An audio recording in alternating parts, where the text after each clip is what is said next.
I've got multiple nannies that work for me. Sorry, that's a really So I funny have the phrase. luxury. I've got multiple nannies.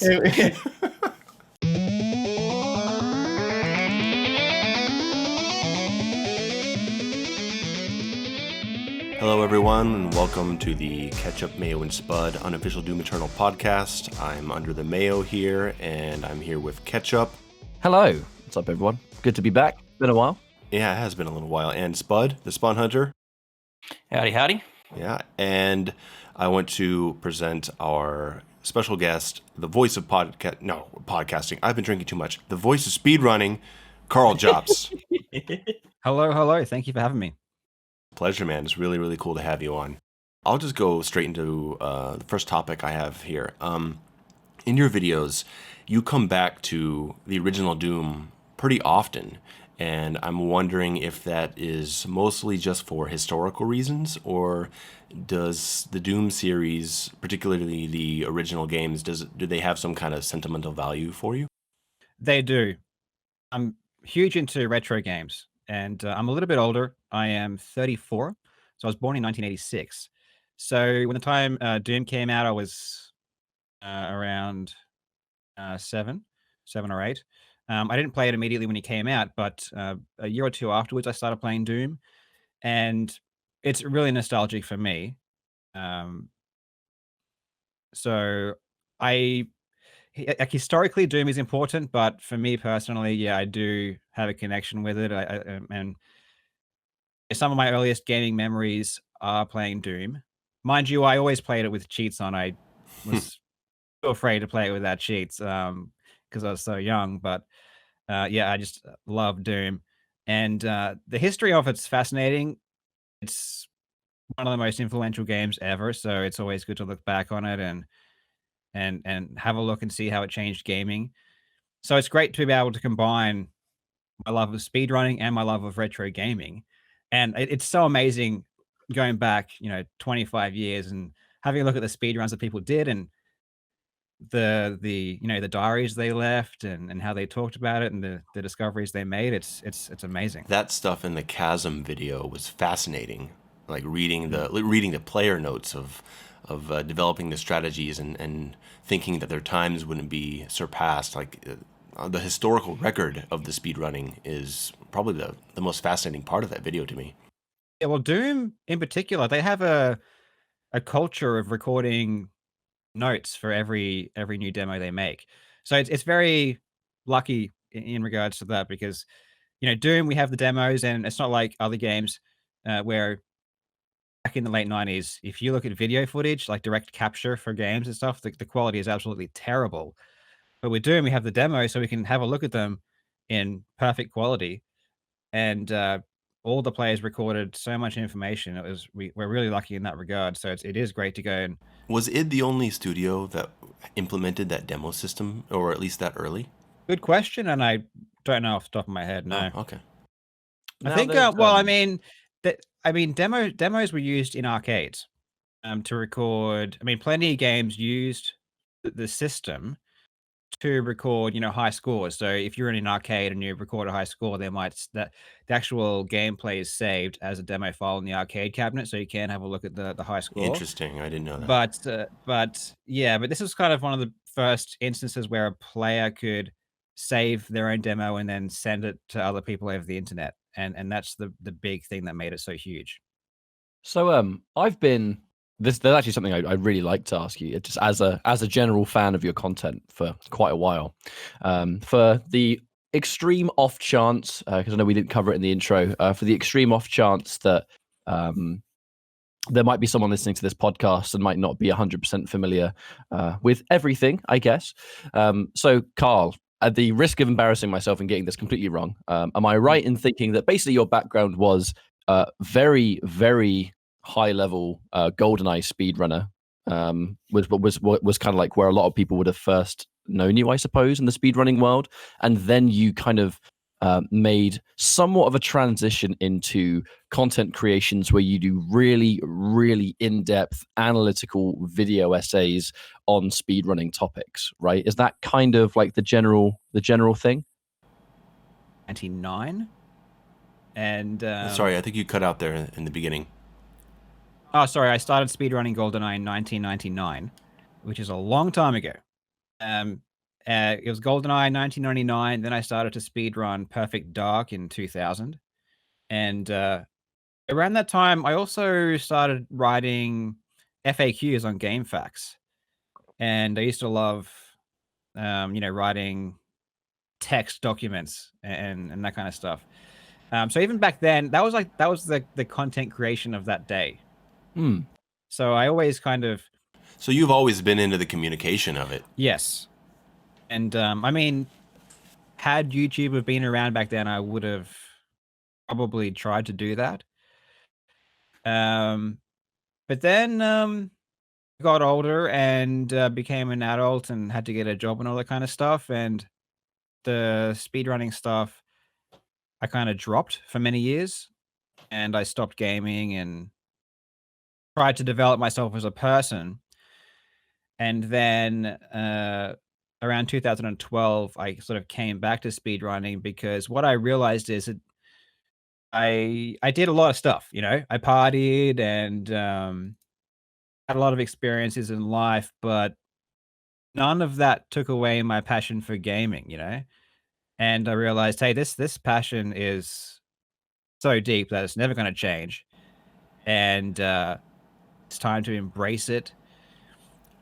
Did So something I went pull back you? to speedrunning, and then Go ahead. I was just going to say, did something pull you back? Was there a specific game that made you like feel that hunger for gaming again? no, well, I went back to GoldenEye, and no, there wasn't a game. What it actually was I had sort of become confident in who I am. I kind of went on for many years. I went on a personal discovery kind of journey, Yeah. self-development journey. And by 2012, a lot of my problems that I had, I felt were solved, and I realized all I wanted to do was game.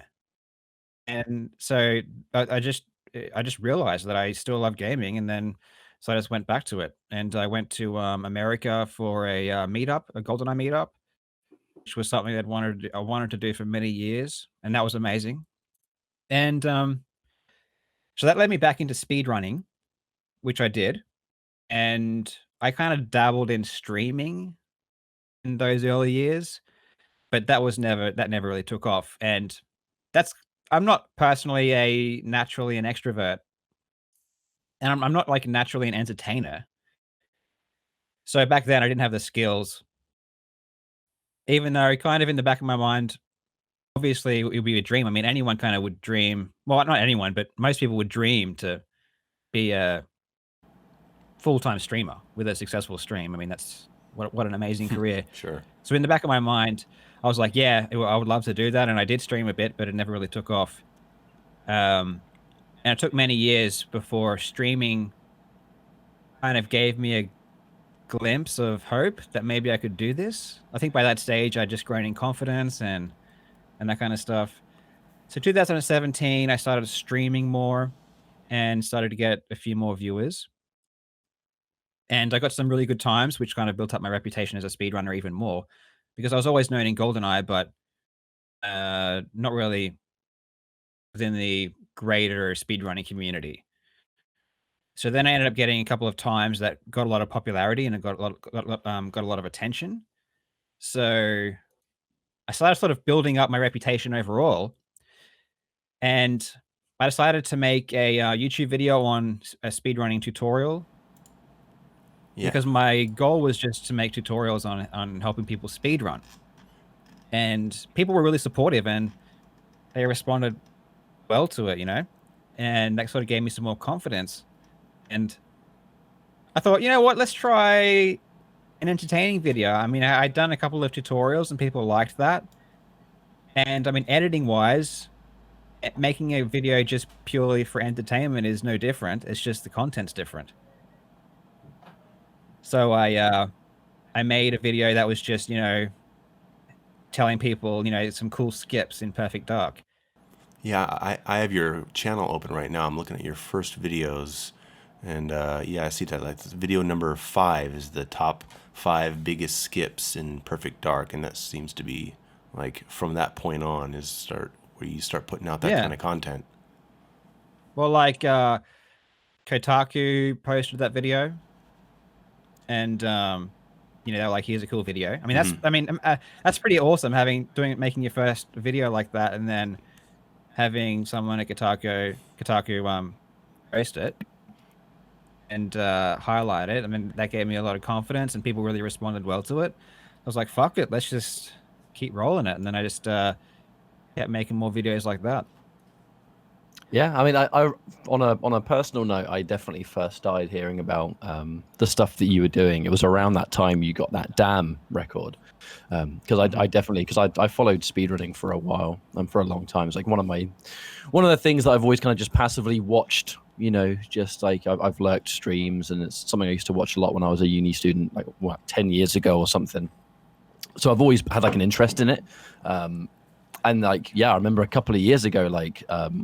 Just seeing this giant buzz over this very, very it was a really long running record, right, that you were able to beat, and quite understandably there was tons of buzz around that alone. And then I was super impressed by it, really enjoyed watching all the content that was out about that record itself. And then I started seeing some new videos pop up on like the YouTube recommended, and I'm like, Karl Jobst. Oh, I know that guy. He's the guy that got that bloody those GoldenEye records. And then that was like where the link for me came. I think I almost feel like that might have been the case for quite a few people that had known of your incredible feats in GoldenEye first, and then once you start pumping out these videos that are like within the same kind of vein but a lot more educational.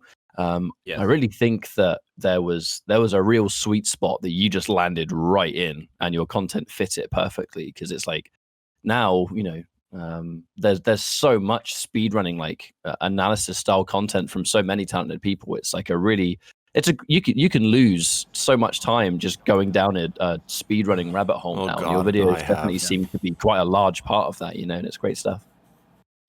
Yeah, well, I mean, I was lucky, and I was in the position to have some expertise, and I think I had some authority. So when I first started making the videos within the speedrunning community, I got a lot of support there, and that helped. If I was just a completely random person, I don't think I would have made it, because, with YouTube, I mean, you need some momentum.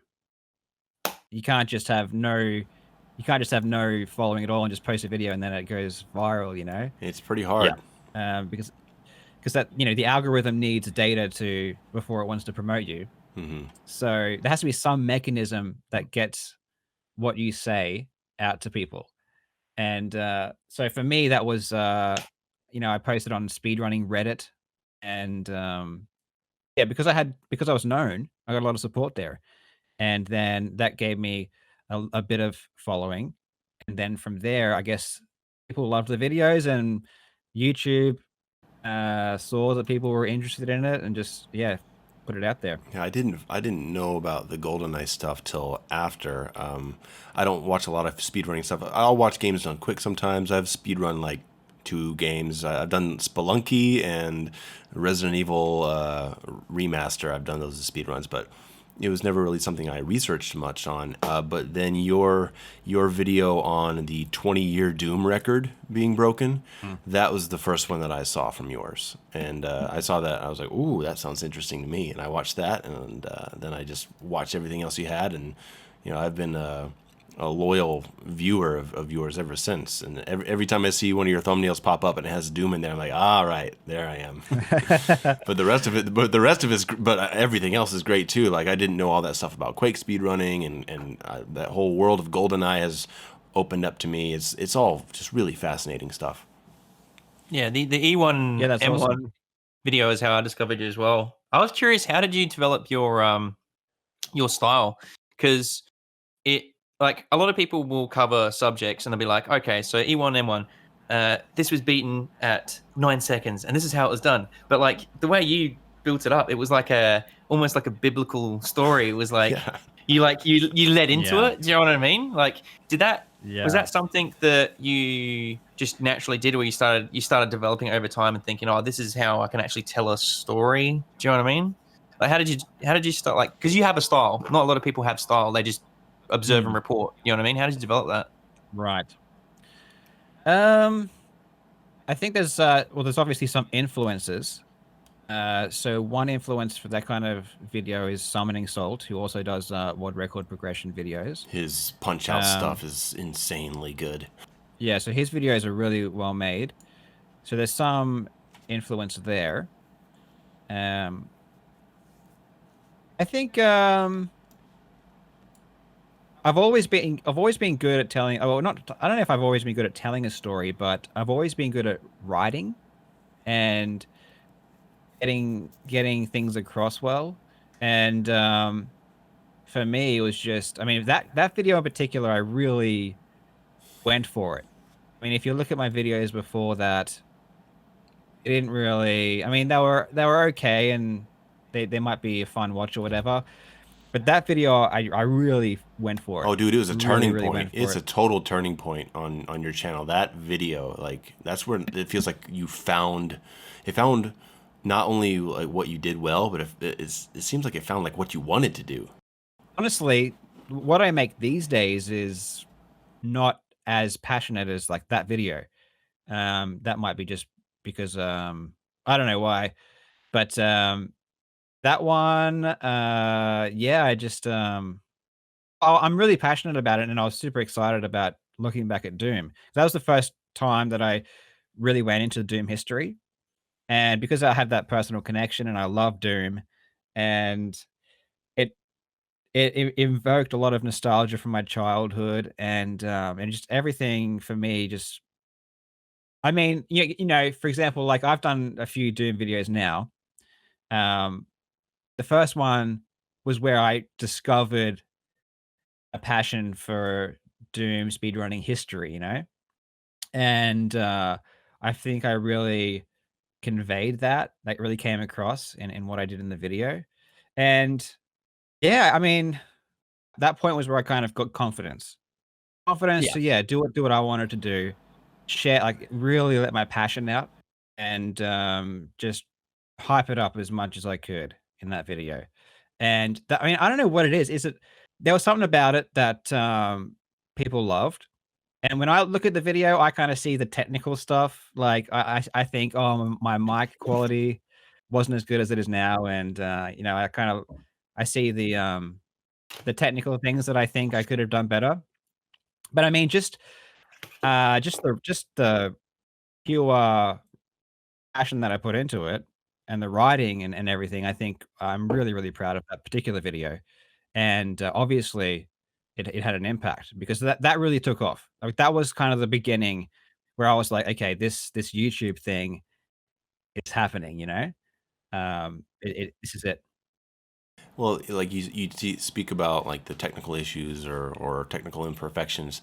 I find that, well, I mean, I guess depending on the content, a lot of this stuff isn't really like technically dependent. When I look at your videos, and also when I look at mine, and now watching your stuff, now that I'm more into video production myself, I see a lot of my own like editing style in you, because like you're not using fancy like transitions and wipes and animations and titles and stuff like that. You go for like hitting your point, telling the narrative, and visually showing what you need to show, and you make that flow, and you have those key ingredients, and like that's what you need. Like Summoning Salt, yeah, Summoning Salt is also like a god of speedrunning content, but his videos are not very technical. It's him talking, and he shows you what it is, and there's some fades and some music, and that's it. And for this kind of content, you don't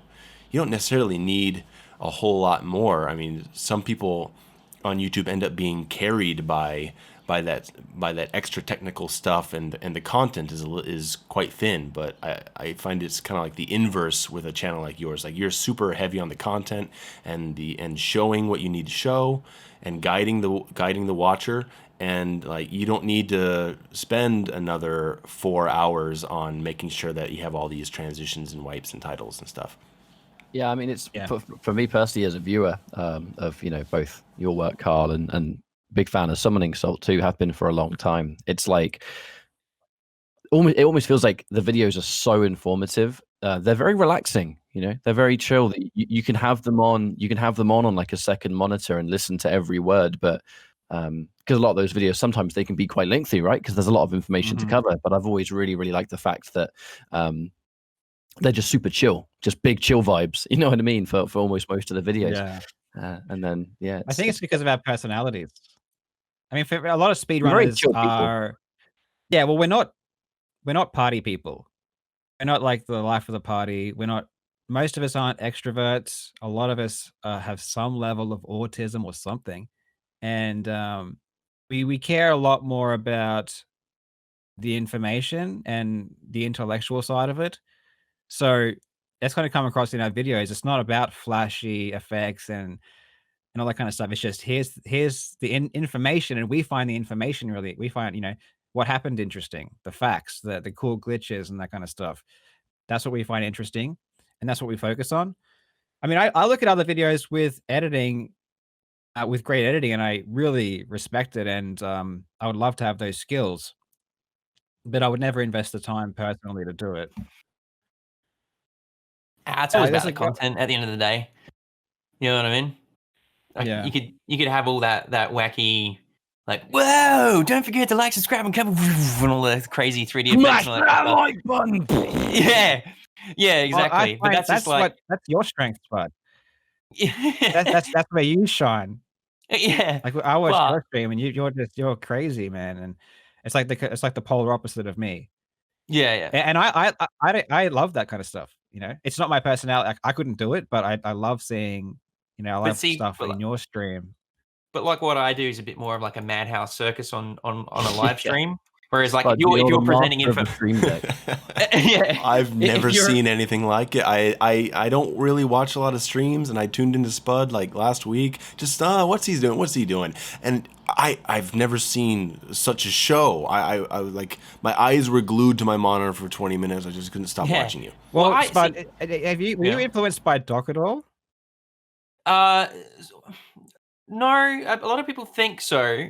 I did. I wanted to do this around, I think, probably around 2015, 2016, but I didn't have the internet for it, man. As you know, as a fellow Australian, depending on where you are, Yes. it was a tin can frigging connection, and I wanted to do it for so long. I bit the bullet, and I ended up buying a mobile phone router to basically connect to my PC and use that as my internet. So I was using 4GX, which was basically like mobile phone internet for gaming and streaming, and that was really expensive. Like I'm talking about 100 and let's just say it was like if I was streaming, 4 hours every second night at a decent bit rate, I'd ended up spending like $100 a week, kind of thing. Shit.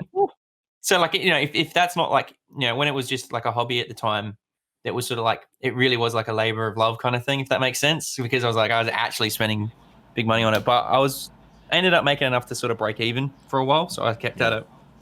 But I guess I did end up what was it? I actually I discovered Dr. Disrespect when I probably about like maybe a couple months into like starting off what I was doing, because I had someone go like, "Oh, bro, you're wearing a mask. You're some kind of like Dr. Disrespect dude or something." And I'm like, "Wait, what?" So then I looked it up, and I was like, he was doing a shtick as well. But like, I actually like, what was it? Yeah, ever remember a Pure Ownage or Pure Ponage? Yeah, if you want to. The name rings a bell. I can't remember. Yeah, so a couple Canadian guys, they did like a satirical, like professional gamer kind of story. It's like a TV show, but it's on the internet, and this is like before YouTube as well. So they like uploaded it onto funny websites and all that. And the main character was Jeremy, and then his friend Doug and Kyle. And they'd send up the RTS scene and the FPS scene. FPS, Doug? Boom, headshot, all that. Like that would ring a bell, surely. That's where that's from. And they were actually a big inspiration for me. Like basically taking what they did and then a bit of my own spice, my own inspirations from just Monty Python stuff and all that, and taking it to like a live stream on Twitch while doing serious gaming, and yeah, that was the that What was about the what about inspiration. the technical side of it? I mean, all the scene transitions, and you've got all the different scenes. I mean, where do the inspirations for all them come from? I don't know. The stratosphere. I always thought of like I wanted to basically like send up.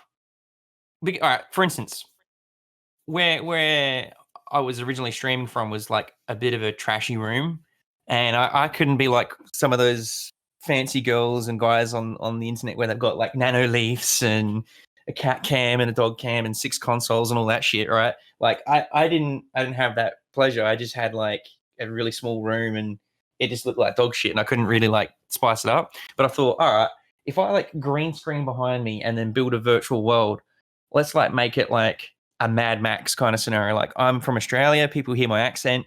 Why don't I send up that I'm actually in the middle of the desert in a bunker streaming professional gaming? And that would explain my trash internet too. So when I had like an outside scene where it's like a camera outside my streaming setup, there was like a dish above the entrance of the place, and that was the internet. It was my mobile internet, you know?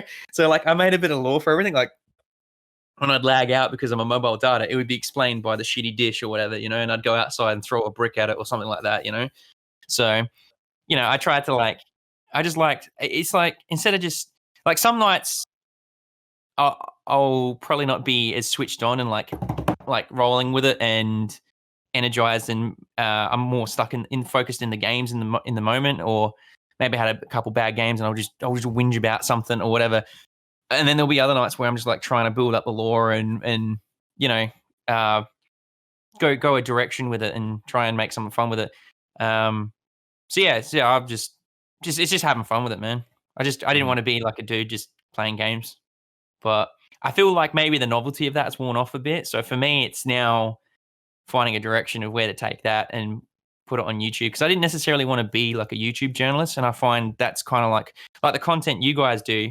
If I was to focus more on my YouTube channel again, I'd have to really like split away from, I guess, let's say the the circus act and be a bit more serious with what I do. So it's finding that We balance of trying to put that on YouTube, I guess. we need to do well. I mean, it depends on your goals, but it's hard to grow on Twitch. I mean, you Yeah, well, need that's it. exposure through other platforms. So regardless of what you really want to do, I mean, if you really want to grow, you might have to really do something on YouTube. Yeah, Unless yeah, you've it's got all like that. a lot of friends, a lot of powerful friends on Twitch that can get the word out, you know? Yeah. No, I'm well aware of the discoverability on Twitch. It's a fun one, but it's interesting though. Like on that subject, I wouldn't mind picking your brains on how you feel that works with your YouTube, because I've known someone who their YouTube popped off, but it didn't really like they ended up getting like 250 subscribers over over the span of like 3 months, Yes. but it didn't really. I mean, Um, 250 YouTube subs? yeah. 250 or 250,000? Sorry, 50,000. Yeah, yeah. I was Oh, going to okay. say 250K. Yeah, 250K in 3 months? yeah. That's How is Bloody that hell. a possible? lot. I've Yeah. never heard about that before. VR, virtual reality. Oh, right. That's right. Yeah. VR kicked off, I imagine. Yeah. So I guess the right search, algorithms and all that, right search engine names and whatnot. Mhm. But it didn't. Those numbers didn't really transfer over to like Twitch so much for them.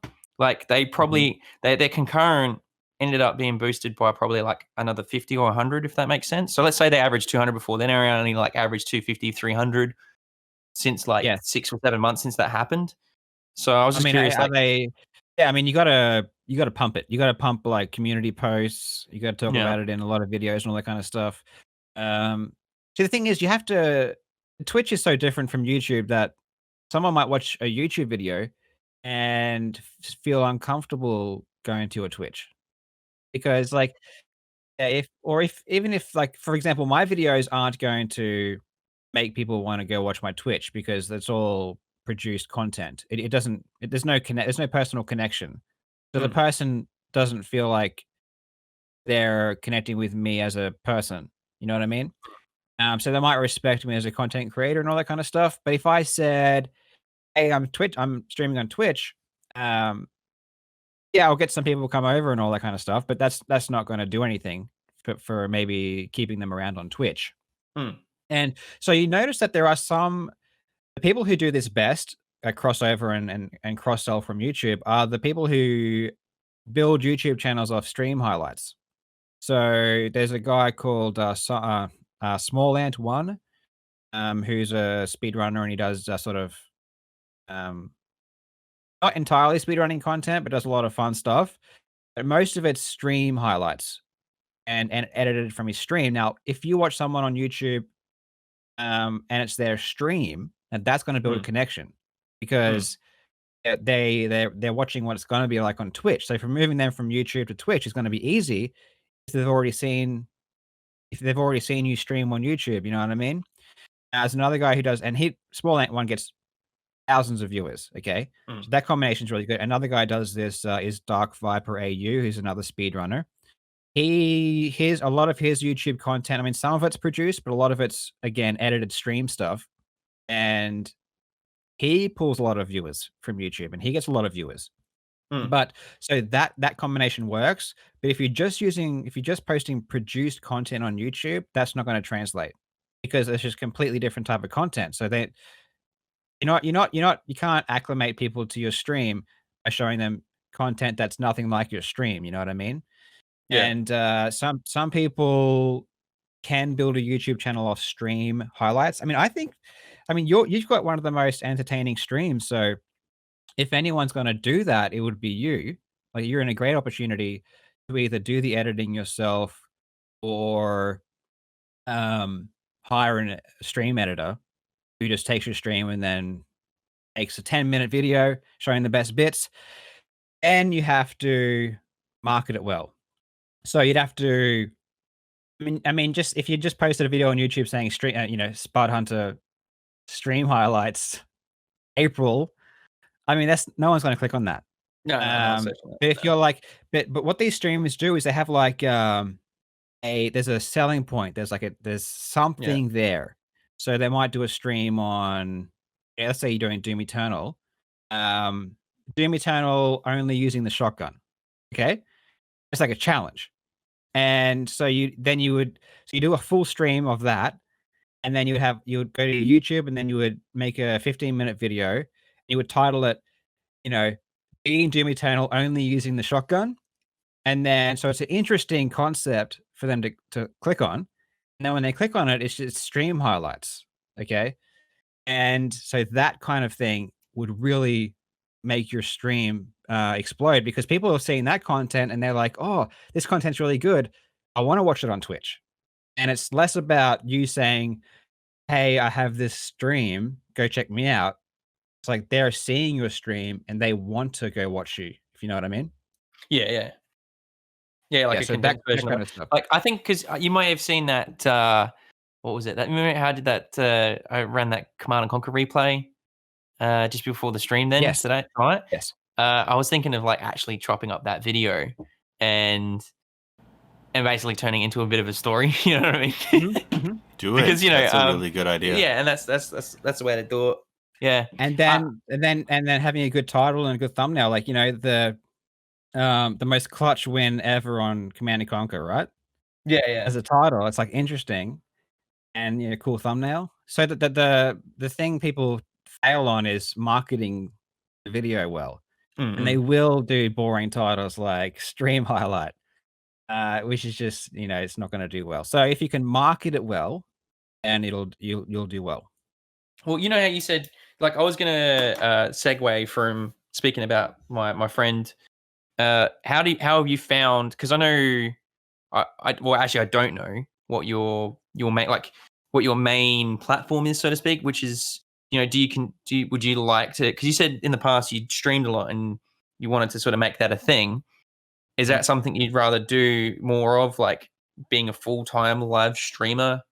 Do you know what I No. mean? Like, I no? don't want to do that. I mean, I would love to stream sometimes. So my goal would be like 3 times a week for a few hours. Yeah.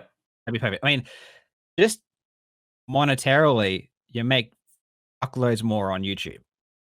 I mean, it is like YouTube, the sky's the limit. The sky's the limit.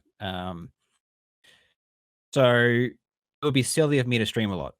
Now there are some exceptions, obviously, where people are getting thousands and thousands of viewers, and they have 10,000 subs on Twitch, and sure they can make a lot of money like that, but that's like such a rare thing. I mean, generally, you're going to be making more money on YouTube, and then on YouTube you've got stuff like sponsors and all that kind of stuff where you just start making even more money. So career wise, my main deal would be YouTube for sure, but I would love to do some streaming and have fun and that kind of stuff. I back before I did YouTube, I was streaming like 10 hours a day, Mm. and that was so exhausting. I couldn't do anything else.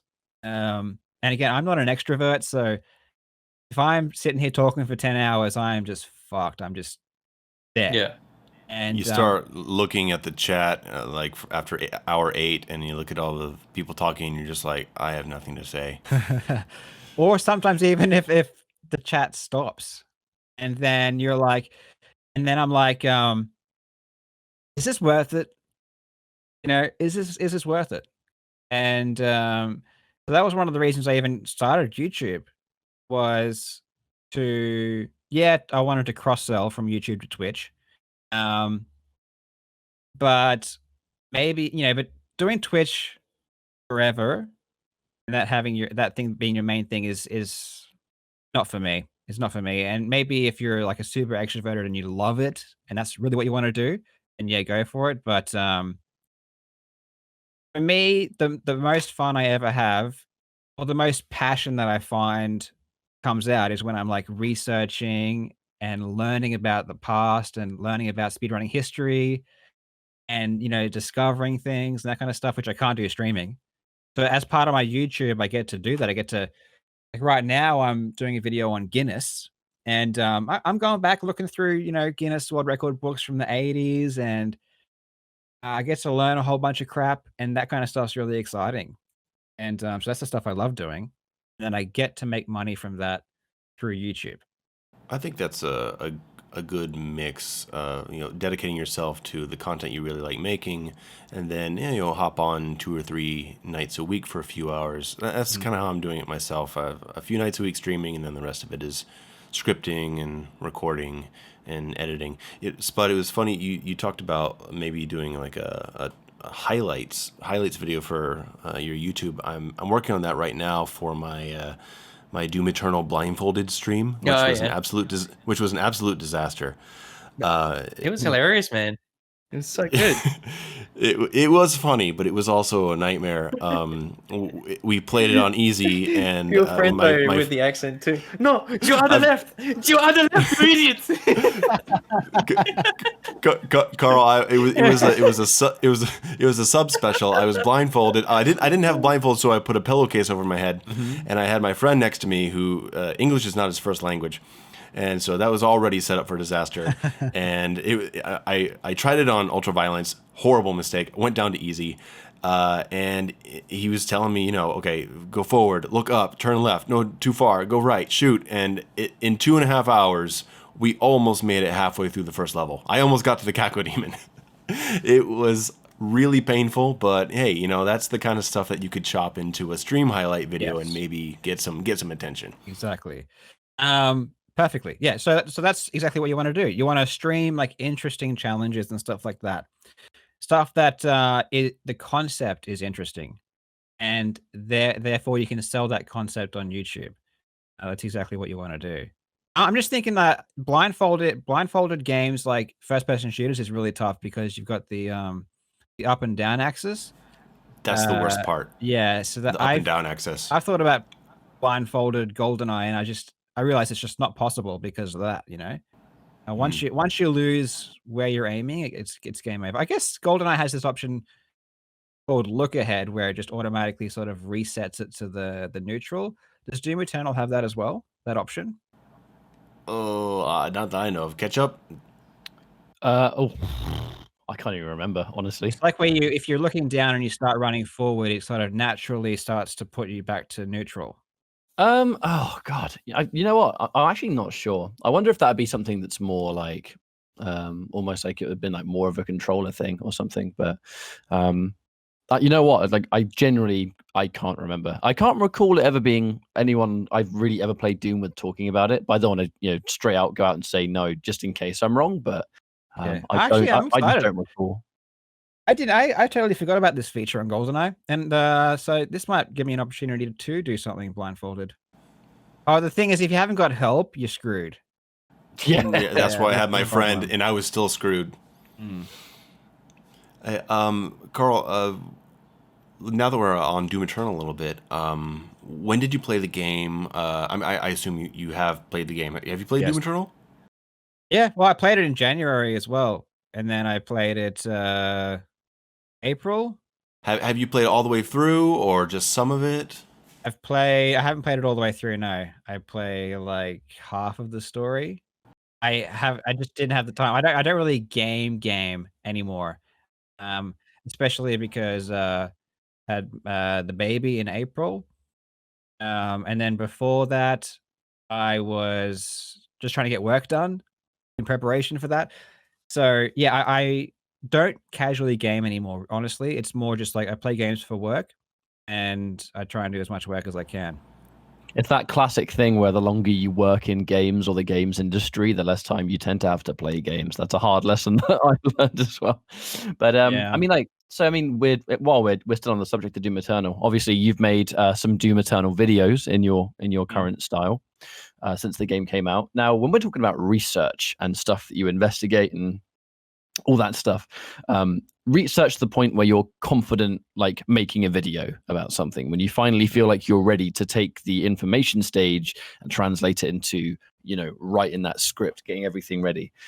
With the Doom Eternal videos, how long would you say was kind of like the kind of turnaround for those videos? Because I imagine there was quite a lot to learn in quite a short space of time with just how broken the game was, from the any Yeah. percent category anyway. Uh, well, it's generally, yeah. So initially, I have a concept. So, for example, with my first, well, not my first Doom Eternal video, but my second one, where I was talking about the any percent Yeah. run, where just a complete glitch fest. Man, that was just like wild. I sent that to all my speedrunning friends. Yeah.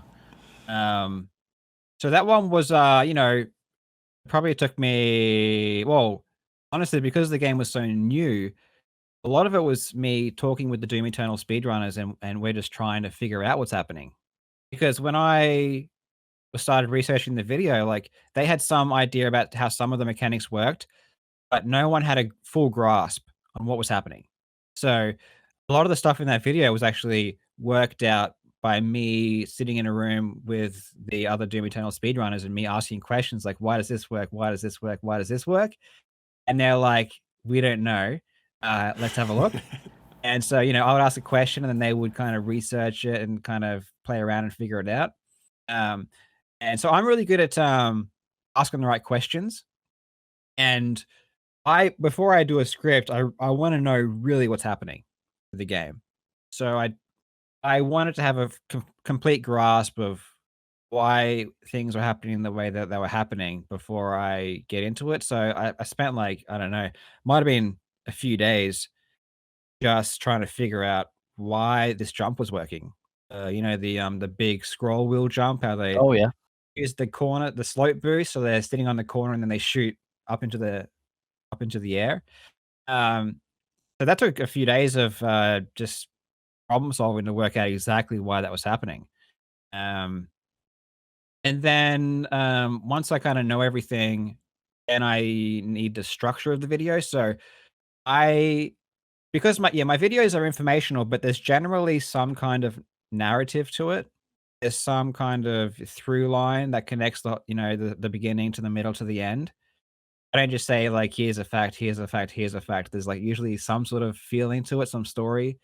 So I kind of like figure out what kind of feel I want to go for and what the narrative is. And when I have that, then I can start writing the script. So writing the script and everything is the longest part with the research. So let's say a video takes like 2 weeks for me to do. It's gonna be like 75% of that is research, learning the game, understanding the game, and then writing the script. And then the editing part of it is like super quick. Speaking of audio or video? Both. Okay. I spend countless hours on audio editing, and then video is just like a breeze. Well, what's countless? How many hours are we talking? I'd say a 20-minute video of mine, I'll spend maybe 4 hours on the audio edit, which is just, or maybe more, depending on if I have audio issues. But that's the only part of the process that I hate. Yes. I love the writing and the research and recording. It's fine. Editing the video is fun, but it's editing the audio file of the microphone is hell. I'd spend a bit more than that myself on the audio stuff. Because if you listen to my video, the audio is really good. Yeah, no, Like it is.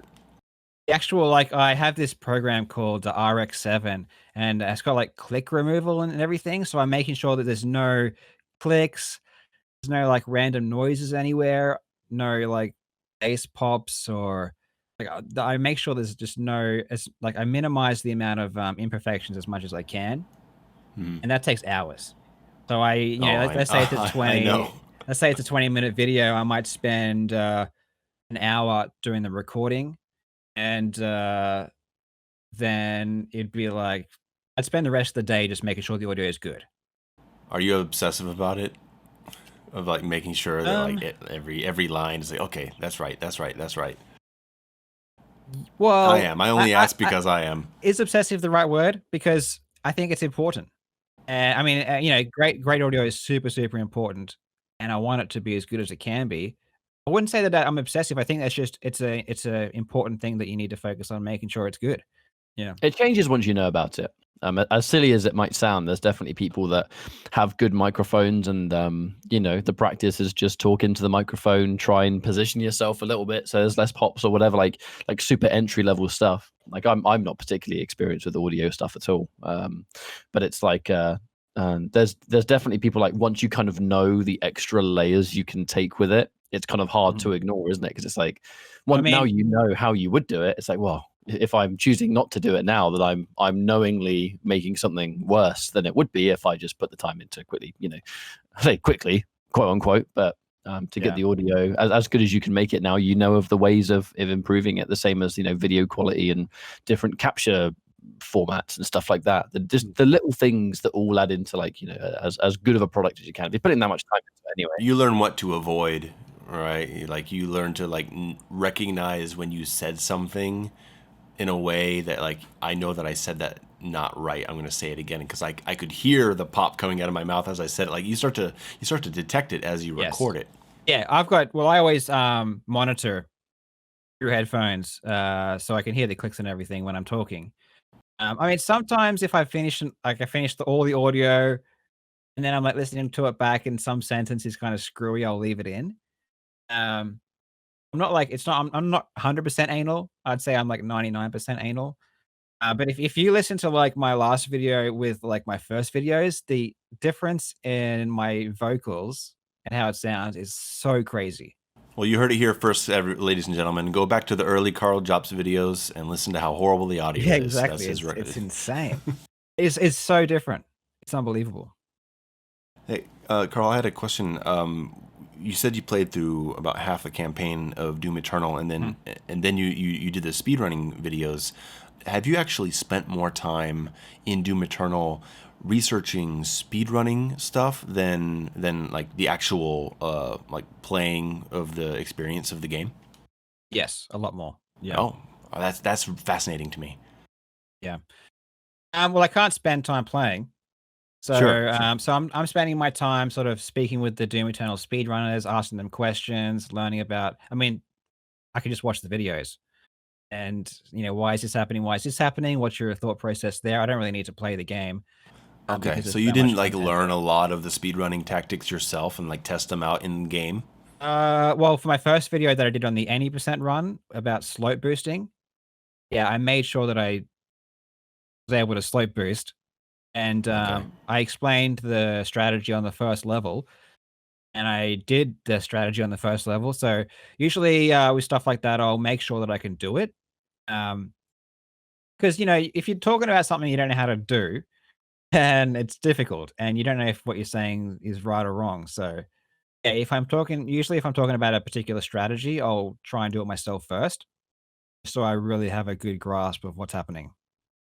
Hey, I just want to thank you for putting out the second Doom Eternal speedrunning video because, like that first video, I mean, it was awesome, but it also like kind of looked bad because Mhm. the game was broken as hell, right? Right. It's kind of like, oh man, like, I mean, you were really hype about the way, like, the possibilities of Doom speedrunning with the meat hook and all that, and then the first video to come out is Doom Eternal has been broken, right? Yep. And but I just want to thank you for putting out that second video about the glitchless run of Doom Eternal, where like the speedrunning is in the mastering of combat and movement, Mhm. because that's where the game is. And there's a lot of people who run the game like that. I'm not a speedrunner, but I'm glad that it isn't just a glitch fest out there and making it as broken as possible, because I don't know, you were able to show the other side and show the art that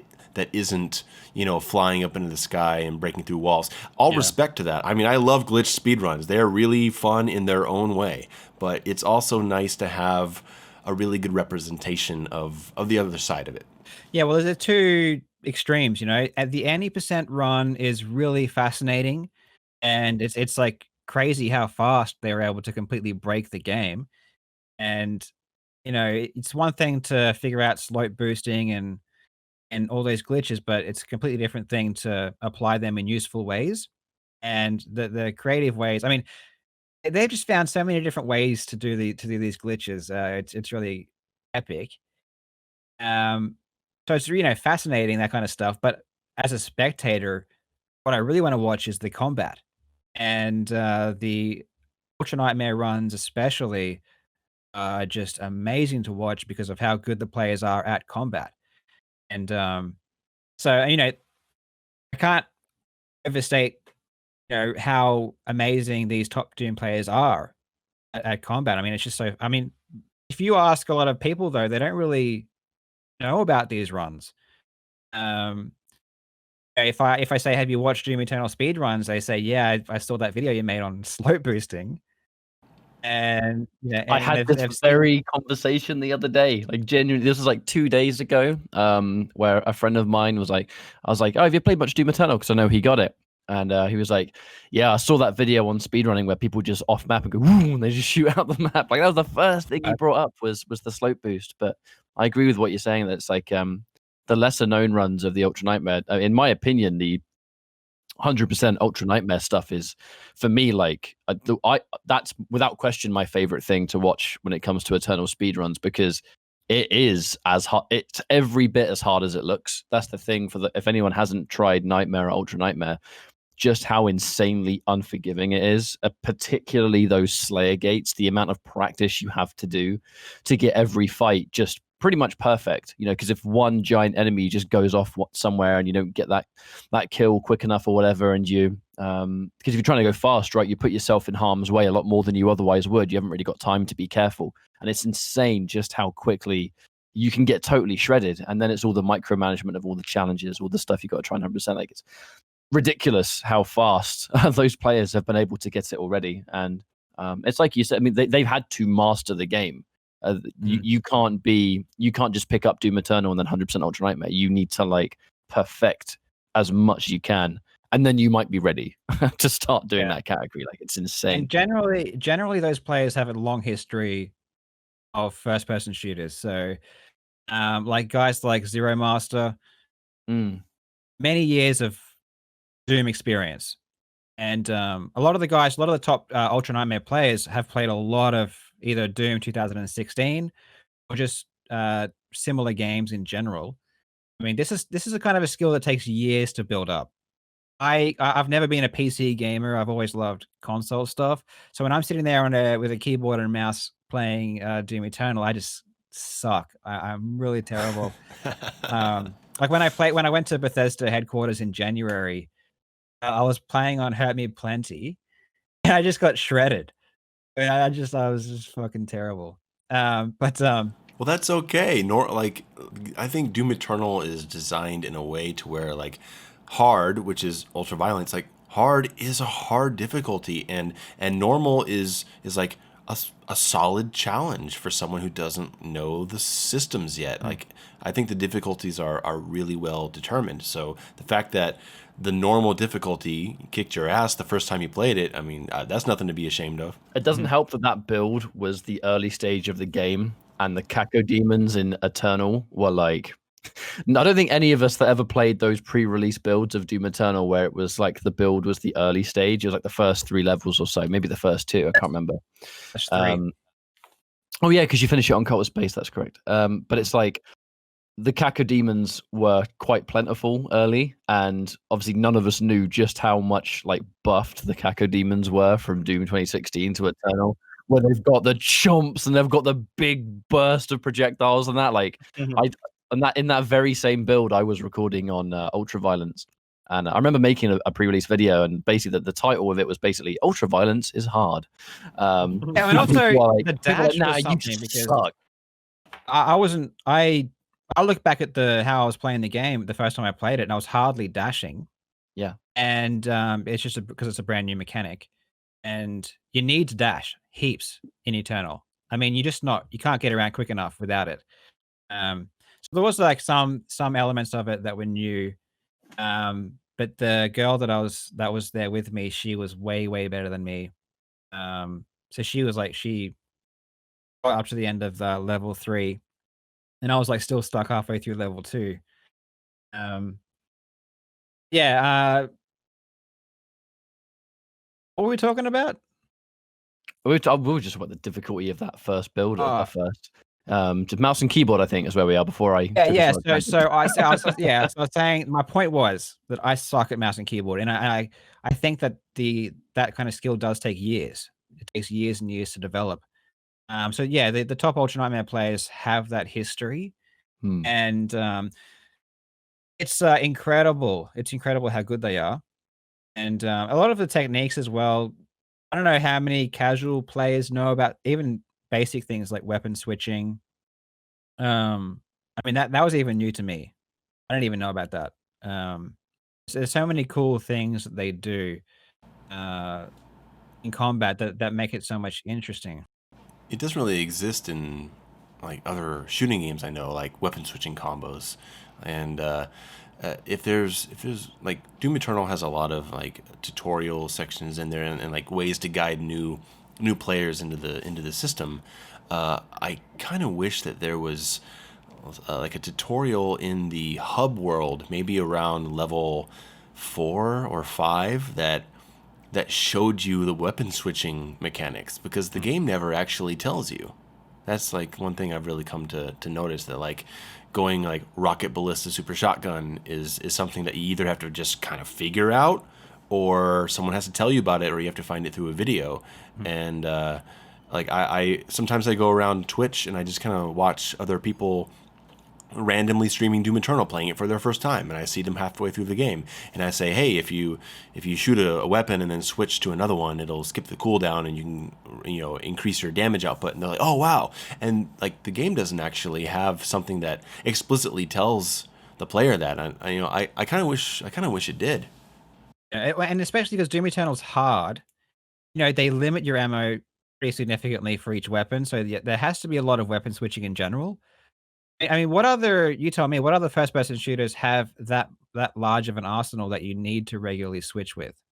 That you need to. Yeah. I mean, there are games, plenty of like, especially old school games, but some modern games give them to you. Like I don't know if you played Resistance: Fall of Man on PlayStation 3 from I think Insomniac Studios. Really good console shooter, full arsenal of very very cool weapons. But I mean, again, like 99% of shooters out there, you could just kind of like, okay, I like the carbine rifle. Yeah. I'll shoot the alien gun that tracks enemies, and okay, those other weapons are cool, but I like these two. Like every game is like that, and Yes. Doom Eternal. I mean, Doom Eternal is a game that where they were like, we made all this really cool stuff and we're going to make it all function really well, and to where not only are you going to be pushed into using it, you're going to want to use all these different Kind tools. of have to, And just because the ammo is yeah. so limited. You're gonna be right if you use the same weapon. You're gonna be running out of ammo, and so it's this weird mechanic where you have to use different weapons. Especially me as a PC gamer, I'm not sure how difficult it is on console, but hotkeying different weapons. I mean, that's a whole new skill that you have to learn. So Well, for a lot of people, like Doom Eternal is showing them that whole world, and the ammo restriction in the beginning, like, and in the beginning it feels pretty oppressive. You're like, oh god, I gotta switch to the rifle. I gotta switch here. Yes. But I mean that makes you get in the habit of using your weapons and noticing how they work in different ways against different enemies, and then you just start doing it naturally. And so, I mean, that design, I think, was a really smart decision in the end. I remember making a video quite early on about key bindings. I'd done a video on YouTube describing quick switching and the importance of it. And I had a lot of people asking me to make a video going over what my key bindings were, because I generally actually didn't think it was something anyone would care about. I'd had an entire portion in that original video talking about my key bindings and why, and I was like, oh, you know what, maybe I'm going too in depth here, maybe it's not really going to appeal to many people, and I didn't want to lose anyone, so I didn't want people to feel lost at that point, so I actually chose to take that section out. And then I got a lot of comments asking me about it. So I made this video about what my key bindings were. It wasn't, this is what you should bind it to. It's just, this is what I do and why, because I like my keys being quite close together. And I also bind quite a few things because I've got a mouse with, some extra buttons on it, so I have quite a few weapon swaps bound to my mouse as well, just so I basically don't have to move around much while I'm swapping to all the important weapons. I've got super shotgun as mouse wheel up, ballista is mouse wheel down, and stuff like that, so that's like minimum effort required. And then the most common comment I could always recall on that video alone was people basically being like, and when people talked about it, they were essentially saying like, oh, I'd never even really done key bindings for any game until Doom Eternal. Like that was the first. Why would you need to? Why would you ever need to? Yeah, like it was the first game where they'd realized, oh man, swapping to the weapons by extending my hand all the way to the 7 keys, I can't do that. So it's like it really forces you to do it, right? And it's quite a few people seem to like this was a game that it made them learn how to do it, and it's such an important thing for so many people, but a lot of people you wouldn't expect definitely wouldn't do it until the game really forces their hand. But how much better it would make them at the game because of it. Spud, wake up. Yeah. I mean, it's all about Okay. it is. It's about all the being versatile with what you got at hand. I mean, that's why I'm going to sound like an elitist. Keyboard and mouse is the best because you can do exactly that. All right, check out this guy. Well, it's like on my mouse, I'm always flicking between like mouse 4 and 5 for like super shotgun, rocket launcher, quick switching as they call it. So yeah, I don't know how you console guys do it, to be honest. Especially with Doom Eternal, I played it with a controller as a subspecial last week, and the first couple levels, all right, they were fine. But as soon as I had more than 2 weapons, as soon as I picked up that plasma rifle and I was dashing, I was like, this sucks.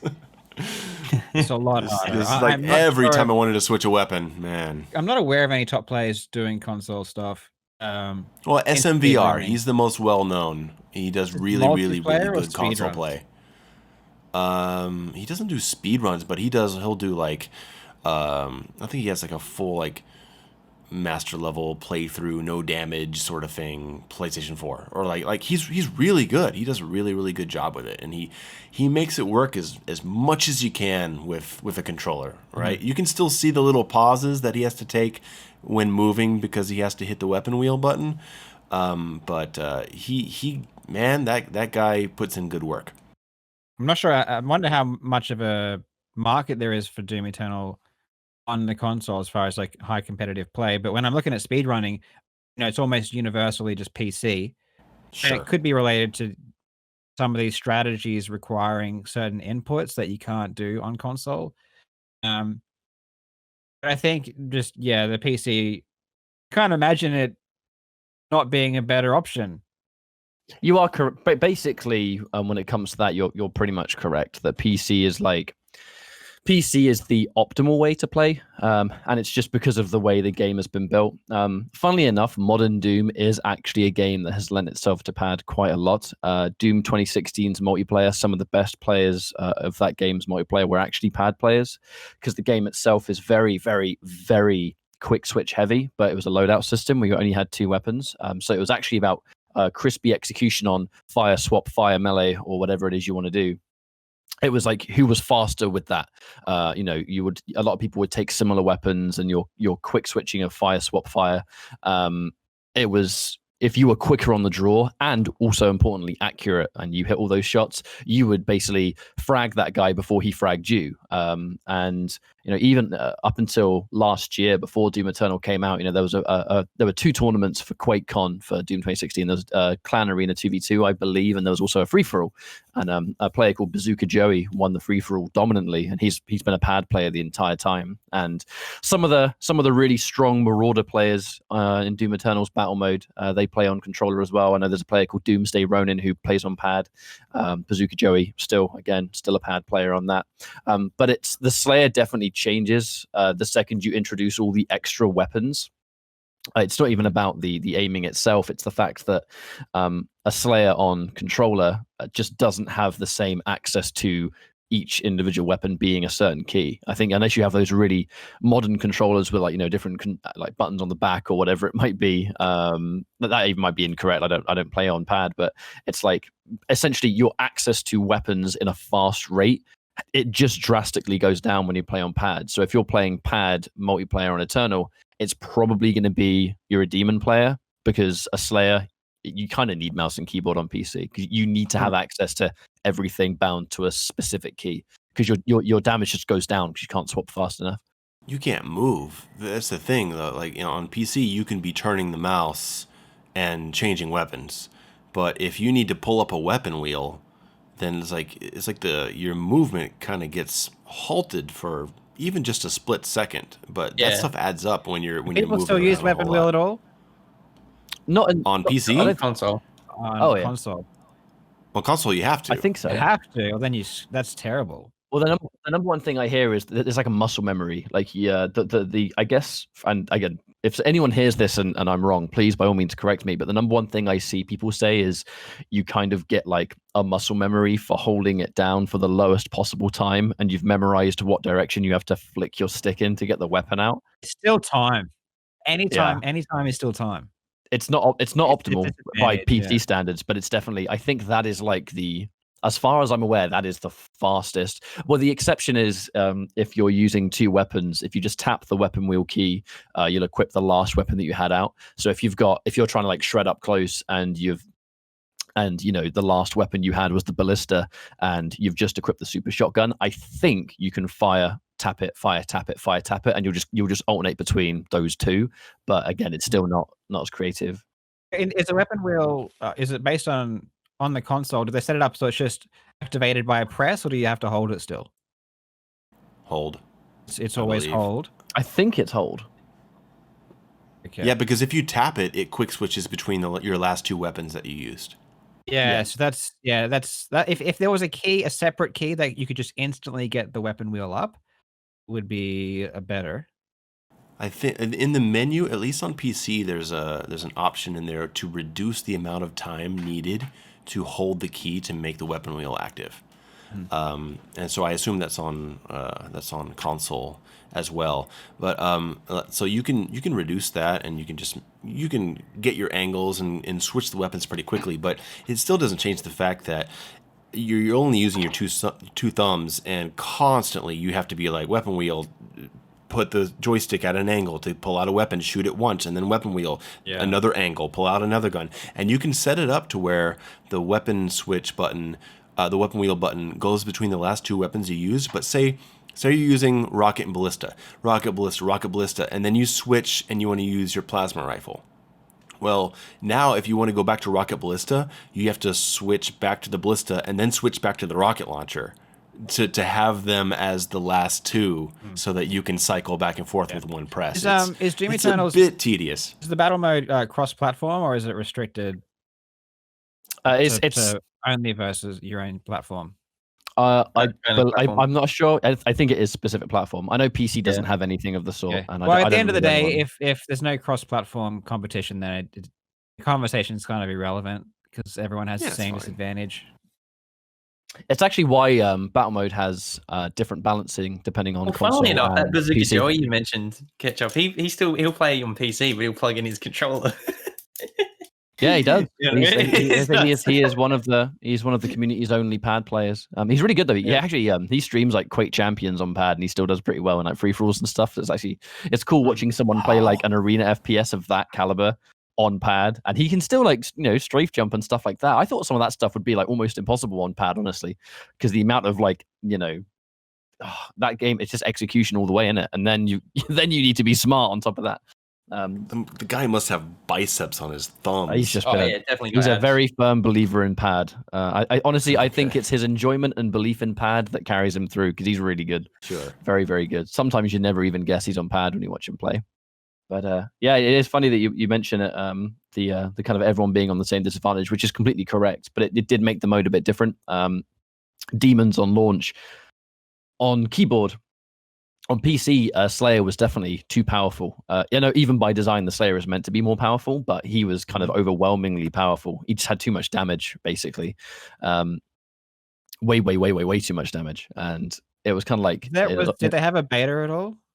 No, it was just when the game launched, that was it. So I mean, they've been very, very fast on their patches, and that the battle mode now is quite different. But early on, it was kind of interesting that early on, Slayer was without question more powerful on PC, but then on console, the Slayer was underpowered because demons were overwhelming because the Slayer didn't have the damage required. The pad, basically, the demons would constantly just overwhelm a Slayer, and I don't know if it was down to their own data or something, but the Slayer was just way less successful on console.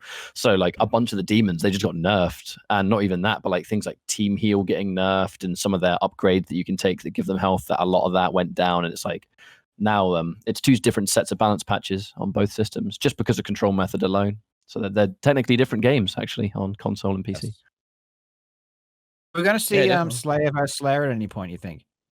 I would like it. It's one of those things where I think you could definitely make a game mode for that where, some of the really powerful stuff could just be pickups, like a super shotgun meat hook, for example. That could easily be like a map pickup or a power up or something like that. I think giving everyone 15-second. Yeah, I think giving everyone access to a meat hook would be kind of insane. It would almost like unless there was a specific game mode, if there was like a capture the flag mode where everyone had a meat hook, that's a different story. But if we're talking about just pure deathmatch, I think things like meat hook would probably need to be you'd need to have like base dash speed without the dash upgrade, so that players had to like be very specific with their dashes. Meat hook would probably need to be a map pickup, but you could totally make a game around that. And then you have the demon element. Like I know some people didn't like it, but in Doom 2016, I really loved the demon rune, where a demon rune would spawn on a map, and then you can become a demon. You become super powerful, super broken for X amount of time, so you can get loads of points for your team. But then obviously if you get taken out, they then steal the demon rune off you. The power weapon complemented that quite nicely. Before the 6.66 update, which randomized everything, the power weapon and the demon rune in the first cycle used to spawn at the same time. So if you weren't near the demon rune, you could pick up the power weapon and then use the power weapon to kill the demon and then take it. You know what I mean? There's actually a lot of nice layers to it. And all that stuff could totally transfer into Eternal. You would just need to be very, very careful over, as silly as it sounds, you actually kind of need to limit some of the options for the players to stop it from just being a huge mess, I think. But it would work. I would love to see it one day. But I was just thinking that it would be awesome to see how the dash mechanic is going to be implemented. Being against, let's say you have, I don't know, 8 people in a death match, everyone's dashing around. I feel like it would be insanely hectic, but it'd be awesome to see what people did with it. I think it'd be really fun. Like personally, I would love to see it because I'm not really historically like asymmetric games aren't normally my cup of tea. Battle mode is the first one I've ever played that I've like really, really, really enjoyed. And it's not just because it's not like rose tinted goggles either. Like it's not just because it's Doom and I've forced myself to like it. Like I genuinely love the mode. But I was worried that I wouldn't. Like when I started seeing all the trailers for battle mode, and I know that I don't really normally get on with asymmetric games, I was like, oh no. I was like, what if I don't like this? If I don't like this, then I have no multiplayer experience with Doom Eternal. But this is the game I've been the most excited for years, like since it was first announced. So I was kind of like, shit, if I don't like this, then what am I going to do? And fortunately, when it came out, I have enjoyed it. But I still would like to see more multiplayer options down the line. Like, I don't know what their development cycle is. I don't know what kind of priorities they have, for content and stuff like that. But I would love to see a few more multiplayer options, whether it's some kind of survival mode, some co-op experiences would be quite cool. Got the DLC coming out soon. Yeah, exactly. Never know. Exactly. I'd Never love to see some more battle mode demons. Can't wait. Give me the Doom Hunter as a playable demon, I'll be happy. But it's there's. I always hold out hope. You know what I mean? Because I just think that it's such a creative game. I just love more ways to play it. Because we know Invasion's coming out too, where you can invade players' playthroughs with demons. That's going to be quite interesting. Ruining someone's Ultra Nightmare with a Revenant. I can't wait. I can't wait for that. I think that's that'll rejuvenate the game quite a bit in the scene, because like especially like I thought they should have added that on launch for the Twitch scene, because that was such an interactive Invasion. Yeah, it's such an interactive thing for people's. Yeah, but the thing is, it's like we just had the whole controversy with the anti-cheat, and they talked about that being mainly because of Invasion. And if they don't have some kind of mandatory anti-cheat to use Invasion, you're going to have people invading people's campaigns with infinite health revenants flying around at 5x speed and breaking people's games. And they don't want that, and they definitely didn't want it on launch when everyone's streaming the game. That would have looked really bad. You can still find cheaters in battle mode. It almost exclusively, but not exclusively, lies with the Slayer, though. Like, I've played in battle mode games with the Slayer that has infinite chainsaw in round 1, infinite dashes. If you ever reach power upgrade section where he gets a BFG and he's got an infinite ammo BFG that's just the whole game freezes up and it can crash the server. Like, it's you definitely still get people. It doesn't seem as bad now. It was definitely a problem early on.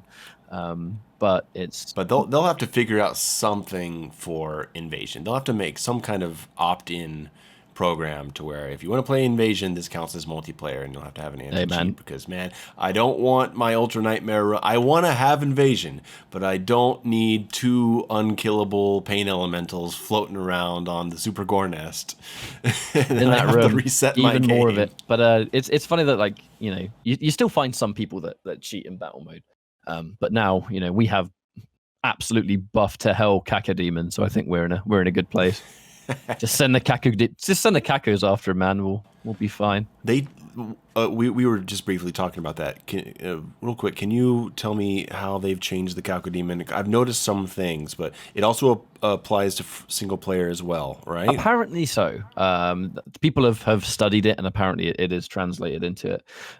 Because the AI in general seems to be a bit better now, but it's made. I'll keep it brief because I don't want to talk about this too much.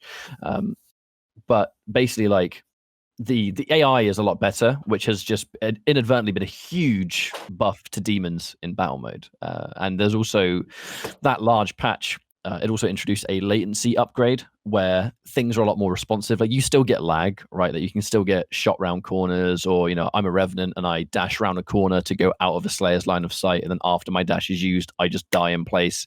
And then my loot drops before my dash even began. So sometimes there's still like some delay there. I think there's almost like some desyncs almost. But a lot of things that you do are more responsive now. So if you take a demon summon, for those that don't know about mode, basically if you're a demon, you have the option to summon some demons on the map. And they're just regular old demons that you'd find in the single player, and they act the same way. They're more aggressive now, and when you summon them, there's no like server lag where it waits a couple of seconds and then pops them in, and then when they're in a second later, they then decide to move. Like, now you summon a demon, it appears, it's straight on you immediately. And some demons have benefited from that quite greatly. The biggest one's the Kako demon. So if you have 2 demons that you play as that have a Cacodemon in their action set, you can put the Cacodemon in key parts of the map, and now they're really fast, they're really aggressive. It doesn't take a lot to resummon them. So essentially, a common thing a Slayer will do in battle mode is they'll shoot the grenade shot into a Caco's mouth, get the instant glory kill, get the free stack, remove the Cacodemon from play. What you can do as a demon is, if you have another Cacodemon ready to summon, just keep an ear out. The second you either see the Cacodemon's health drop to half or you hear it swallow the grenade, you can actually resummon your Cacodemon immediately, and before the glory kill can start, it actually removes the Cacodemon. So the Slayer's overextended to try and kill this Cacodemon. Right as he starts the glory kill, the Cacodemon dies right in front of him, and he gets less stack, he gets less benefit, and now there's another Cacodemon on him straight away. So it's basically like it's quite it's interesting. I mean, personally, it seems like, I mean, it's a little bit too strong at the moment, I think. And as far as I'm aware, I think it's probably going to get addressed and adjusted a little bit, I can hope. But I hope not too much, because just the existence of it alone makes it quite a fun and interesting mode. I would hope they don't make it too bad. But it's definitely a bit overwhelming at the moment, having two Cacodemons. Then you've got two demons that can set up, be defensive, whatever it is. It's definitely not the same battle mode that we played at launch. I'll definitely say that.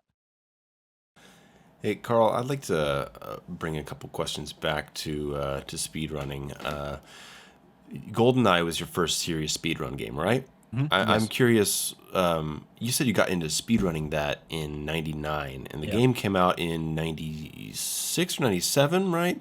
97. So is that a game that you got in those first days and fell in love with, and then started speedrunning it, or did you pick it up and start speedrunning it right away? Were you inspired to start speedrunning it somehow? Like how did that become your speedrunning game? Yeah. So back in those days, speedrunning was super, super niche. Like, we're talking, the only people who knew about speedrunning pretty much were, aside from Quake, aside from, Quake Done Quick, and people knew people were speedrunning Quake. But outside of that, I mean, the only people that knew about speedrunning were the speedrunners. Um, so back in those days, it's not like I knew that it was a thing that I could get inspired by. So what happened was, I got the game in 98, and, you know, anyone who was playing GoldenEye back then, it was all about the multiplayer. And yeah, the single player was good and everything, but you can have a lot of fun with the single player, but the magic of GoldenEye is the multiplayer. So we'd have friends over and just sort of stay up late playing GoldenEye. And we'd get the cardboard out and but down the middle of the TV, and do stuff like that. Um and so that's how that's my first experiences with GoldenEye. And then um it was just me and my friend. I don't know exactly how it came about, but we had the idea to just try and beat one of the levels as quickly as we could. And so I tried to beat it as quickly as I could. I think it was funny because back then we used telephones, and not mobile phones, but like the hardwired ones that we had in the house. So we'd sort of say, okay, we're gonna play for 30 minutes, then I'll call you and we'll see what we have. And then I said I got this time, and he said he got this time, which was way better than my time. And I was like, "Holy cow, how'd you get that time?" And then he, explained the strategy, and that whole process was like super interesting. It was super fun. That's cool. So it was like real. It was like a really organic sort of evolution for you. Yes. Um. So yeah, we just had the idea to do it, and then I remembered, I had this gaming magazine that had fast times in it, and there was one, like, sort of competition they had where they said, who can beat Double O Agent, which is the hardest difficulty, in under an hour. And some guy won, and they had all of his times for each level in the magazine. And I'm like, you know what? Let's try and beat all of these times. So just sort of started to work on beating the times that this guy had in the magazine. And this was around the time where the internet was sort of getting a lot more mainstream. You know, um, I had used the internet before this, but those were like the dark ages of the internet. I mean, unless you really knew what you were doing, it was very different place. Very, very different place. But I went on there and I don't know exactly what I searched for, but I was a pretty smart kid back then, so I was pretty savvy. I managed to work out, how the search engines worked and all that kind of stuff. I found the GoldenEye World Records website, which was like the first kind of ranking system for GoldenEye players. And I found all their times and everything, and that's where it began, and it went from there. And then I got in contact. Back then we would email the headmaster of the website and say these are the times that we got, and then he would have to every few months he would manually update the website with all the times that everyone had sent in. Um, but yeah, that's how it happened initially. Those are like magical times, right? Yes. When it was just getting started. Like I was like obsessed with Resident Evil 1 back then, and like if you beat it under 3 hours, you get the rocket launcher. And you're like, oh, okay, can I beat it even faster? Getting it down to 2 hours, and no speed strats or anything. But I was just like remembering where to go. I got to the point where I could like look away from the TV and get halfway through the game just on sound, because Resident Evil is like static camera angles, right? And all the enemies are in one place. I could like move around based on my footsteps, and like I didn't get much into runs after that. But those early times when you didn't know anything and there was no community to talk to and you did everything yourself, Yeah. like wow, that was something special. Yes, and looking back, very nostalgic times. Kind of miss the magic, I miss the naive excitement about everything. Mayo, I need you to put some emotional music, royalty-free emotional music over this part when you do the edit of this. Dude, yeah. I accept, man. That's not even a joke. Well, there is a I mean, it's a golden era for a lot of things. Like I'm predominantly a PC gamer, an FPS gamer at heart. I dabble in RTS and all sorts of stuff, but like, FPS, the golden era, from OG Quake and Doom to Duke Nukem and Half-Life Unreal and Tournament. all that. Yeah, UT, Unreal Tournament, like all of that, right? It's the original Serious Sam, Deus Ex, Thief. Anyway, I'd just go on and on.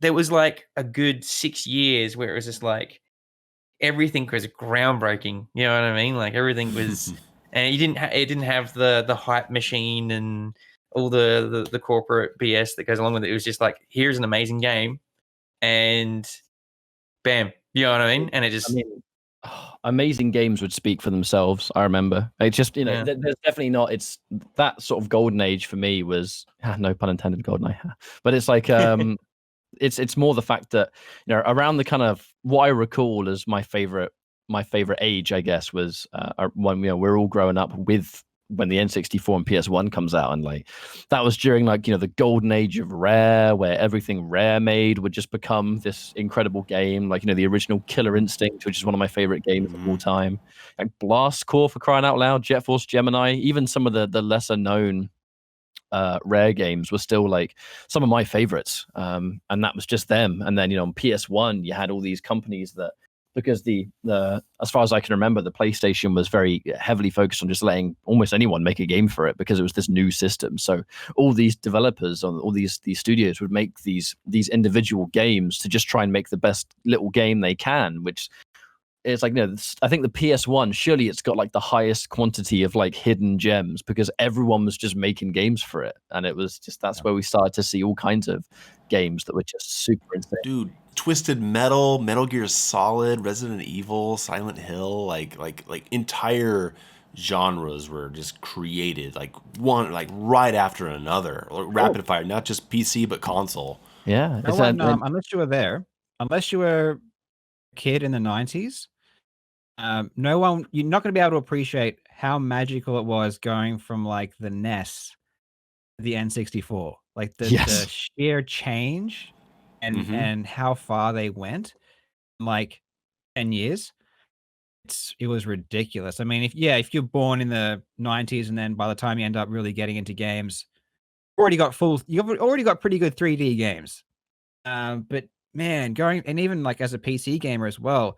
And to be honest, the first console I ever owned was a Nintendo 64, even though I had played NES before that because my dad owned a NES.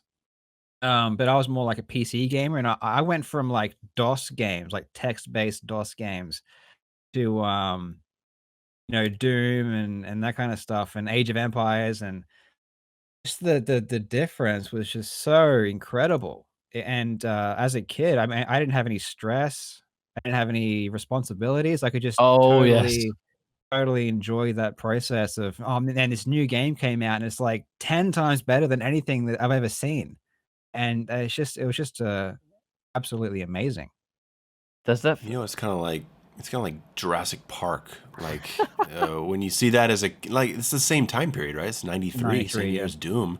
Like that magic of going to a theater as a kid and like, wow, there's a Tyrannosaurus Rex on screen and it looks real.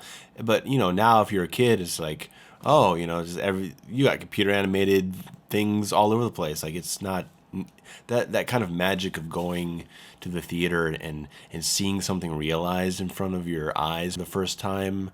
The same experience with games, like jumping from 8-bit to 16-bit to the first 3D games. Like that doesn't really, I guess it doesn't really happen It doesn't these happen. days.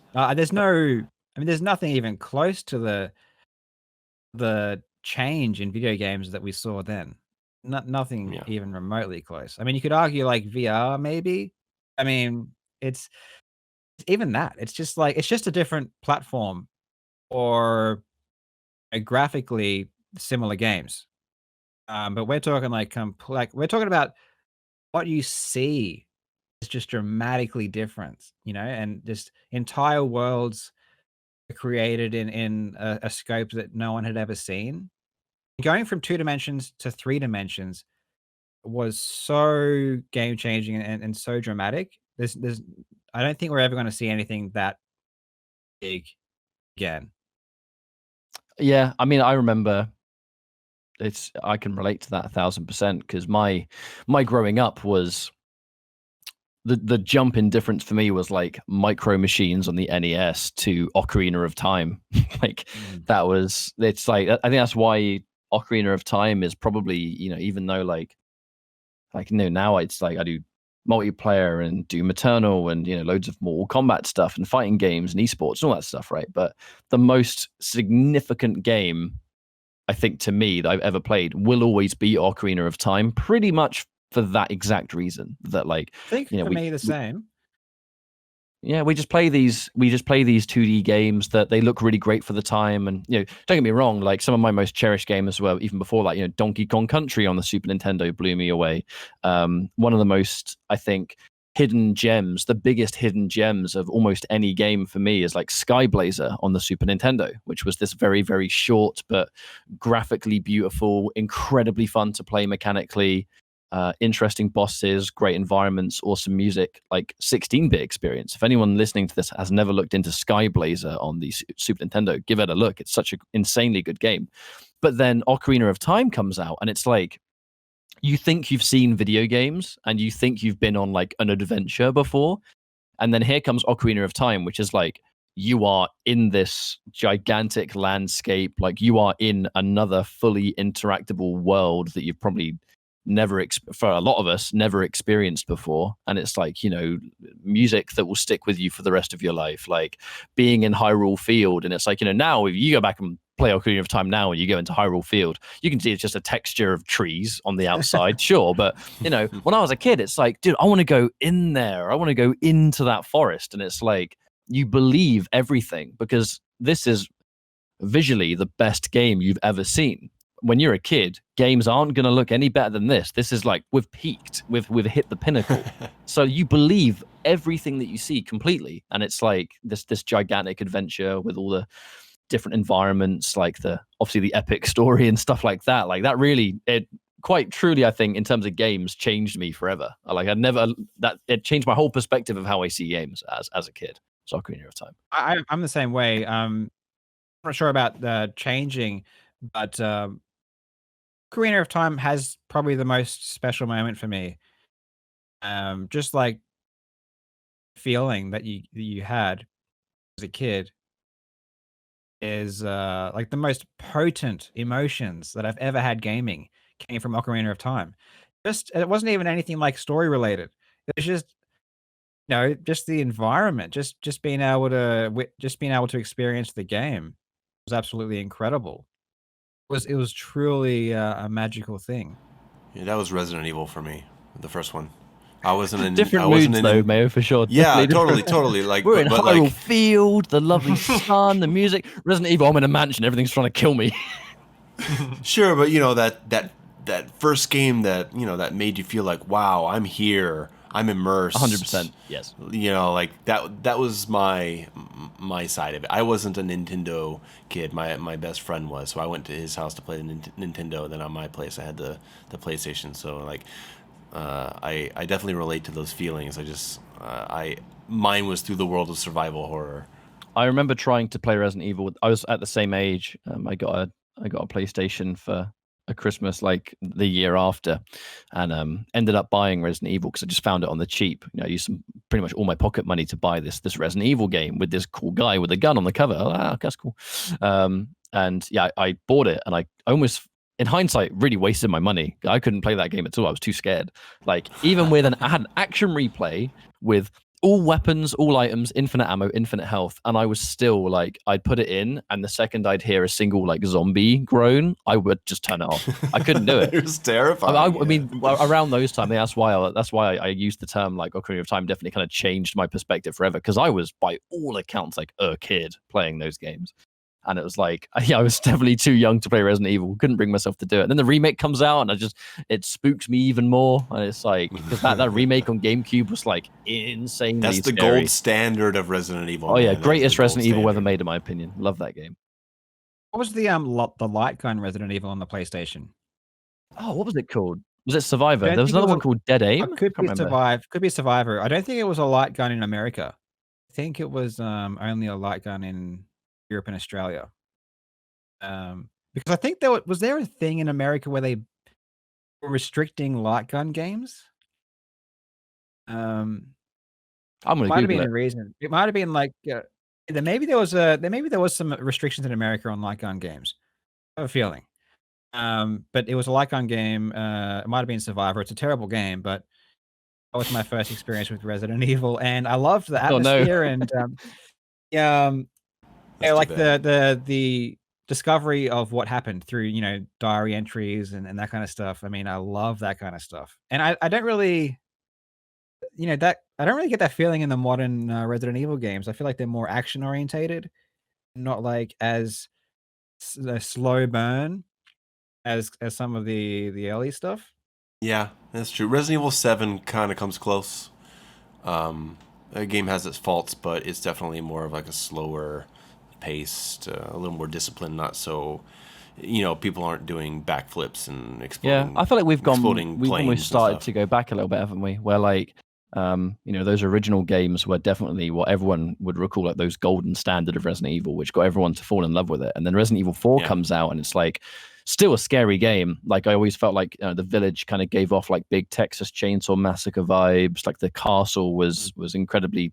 There were some really creepy moments in the castle, but then the second we go into the island, with the exception of the regenerators, which are scary as well, until you get the heat scope, which I think you find way too early, because it just makes the regenerators no longer scary at that point, because you can just take them out easy. But I think the action element of Resident Evil 4, I think once they realized people found it very fun to play, I'm sure I even remember an interview being like, oh yeah, once we realized people liked the action element, we started to go in that direction, which is why 5 action, 6 action, all the movies are all action, you know what I mean? Like it almost like had a genre change, didn't it? Or it was almost no longer felt like we're playing a horror game. But then they start to pull it back a little bit, and then we get the things like the Resident Evil 2 remake, Resident Evil 7, and it's like scary again, and it's like, okay, well, I feel like they've found a sweet spot. I Does think Resident so. Evil 7 have an interesting story? Oh, I think so, very much so. Yeah, better than most Resident Evils for sure. I liked it. It's very interactive because you play as it's Ethan, isn't it? The guy in Resident Evil 7, Ethan. Because you play as him and it's all in first person, you're seeing everything through his like perspective. There's definitely moments that lost me, in 7. It's not a perfect game, but it's as far as modern Resident Evils go, I was very happy with it. Yeah, it's pretty good. Carl, would you ever be interested in doing like a Resident Evil speedrun video? Is that something you've ever watched? Have you ever watched like those old like Resident Evil remaster speedruns or anything? Have you ever gotten into I'd love those? to cover the early Resident Evil games. And I've been asked this a few times, and I'm always like, yes. There's like a few series Cool. that can't wait to cover, but it's hard to sort of get in there. Resident Evil's 1. I really have to do something on Half-Life as well. That'd be great. Oh man, I'm gonna do Duke Nukem 3D. Oh yes, That'll be Can't wait to do awesome. that. And I've also, well, it was months ago. I reached out to Lazy Game Reviews, and I said, do you want to be in this video? And he's like, yeah, sure. And he said that he was interested in speedrunning it or giving it a go. It was for Duke Nukem 3D. So that, hopefully when I contact him again, he's still interested. But I want to do that. The only thing is like, I'm stuck in like, do I want to do viral videos that get heaps of views? Do I want to do just content for the sake of interesting content that I know is going to be really cool, like just learning a speedrunning game and doing a cool video on it, as opposed to this huge world record was broken, something crazy happened. I mean, that kind of video is going to get heaps of views. If I do something that's just more history based, it's more of a gamble. Find a balance. Find a balance, man. Yeah. Like if you just do the viral stuff, you'll hate it. And if you only do like just like maybe your own niche stuff, then maybe you won't find the success. But if you find a balance, not only will you have decent success, but I think you'll maintain an audience that appreciates the variety of your content. At least that's what I'm trying to do. Yeah, I have to learn to sort of not be so obsessed with growth, I think.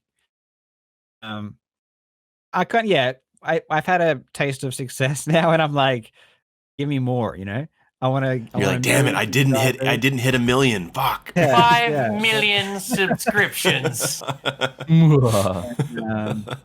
Yeah, I would. Well, my current goal is to just get another house, and I think when I get my second house, I'll be a lot more chill because the area that I'm living in at the moment is like kind of shitty, and I hate my neighbors.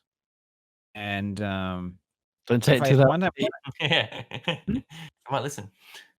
Yeah, so when I move out and I'm in a nice house that I like and the area is good, I think I'll be a lot more chill to not worry about every video trying to make it blow up and stuff.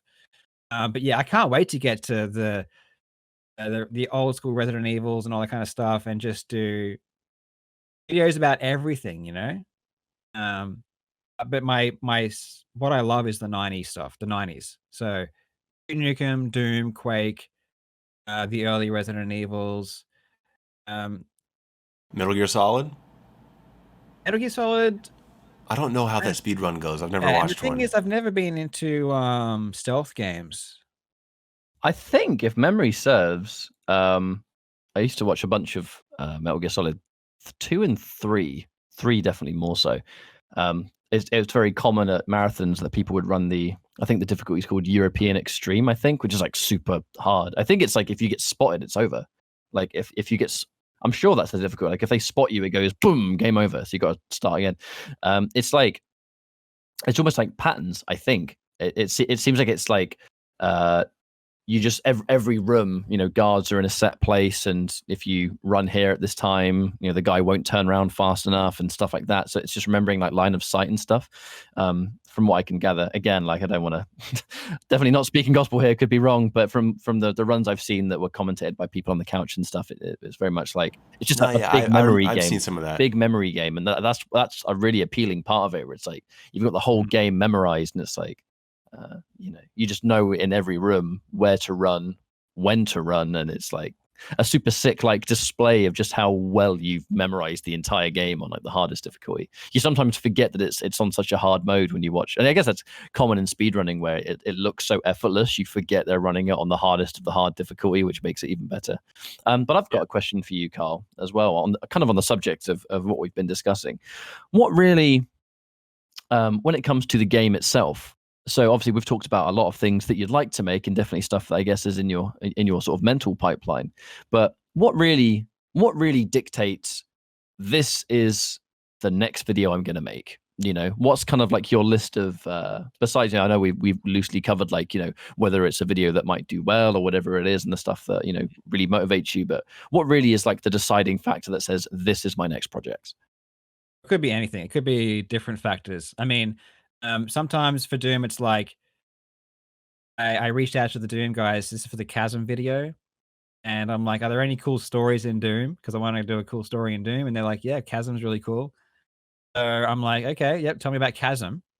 And then I don't even know if I was like totally sure I was going to do a video on it, because I can't decide to do a video unless I know a bit about it.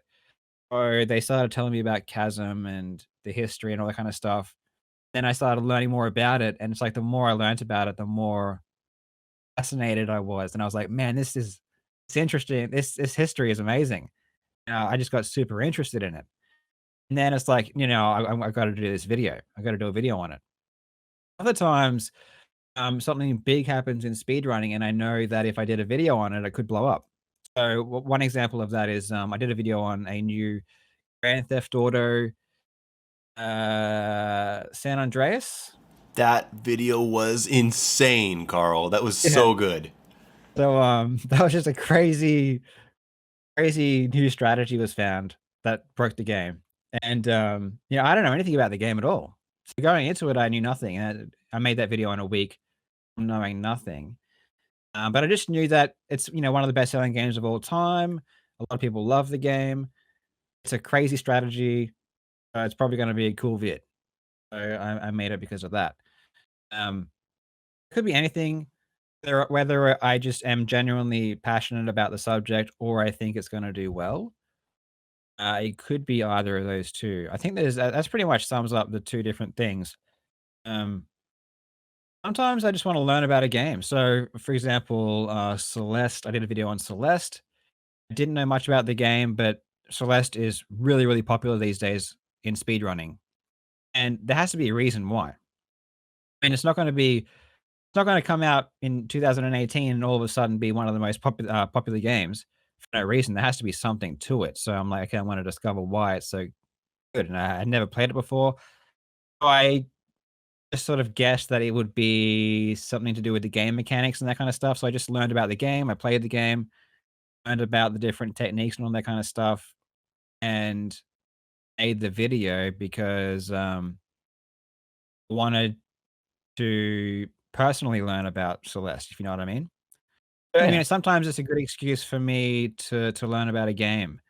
Um, like some games, like I did a video on Banjo-Kazooie, and I've never played Banjo-Kazooie, but Discovery was found, and a lot of people were excited about it. So usually when a lot of people are excited about something, there's something there, and I don't need to personally have experience with something to know that people love it.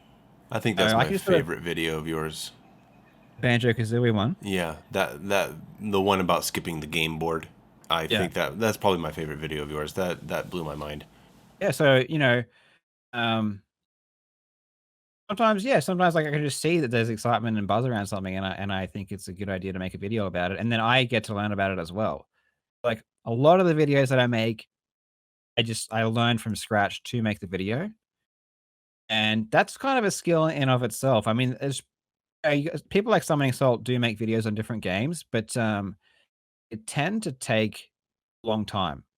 To do a video on a game that you don't know, um kinda daunting, you know what I mean? And not many people do that. So, probably one of my skills is the ability to just, like, learn something quickly, understand how to talk about it in an interesting way, and, make something that people find interesting, even though I had no idea about it, like, a week earlier.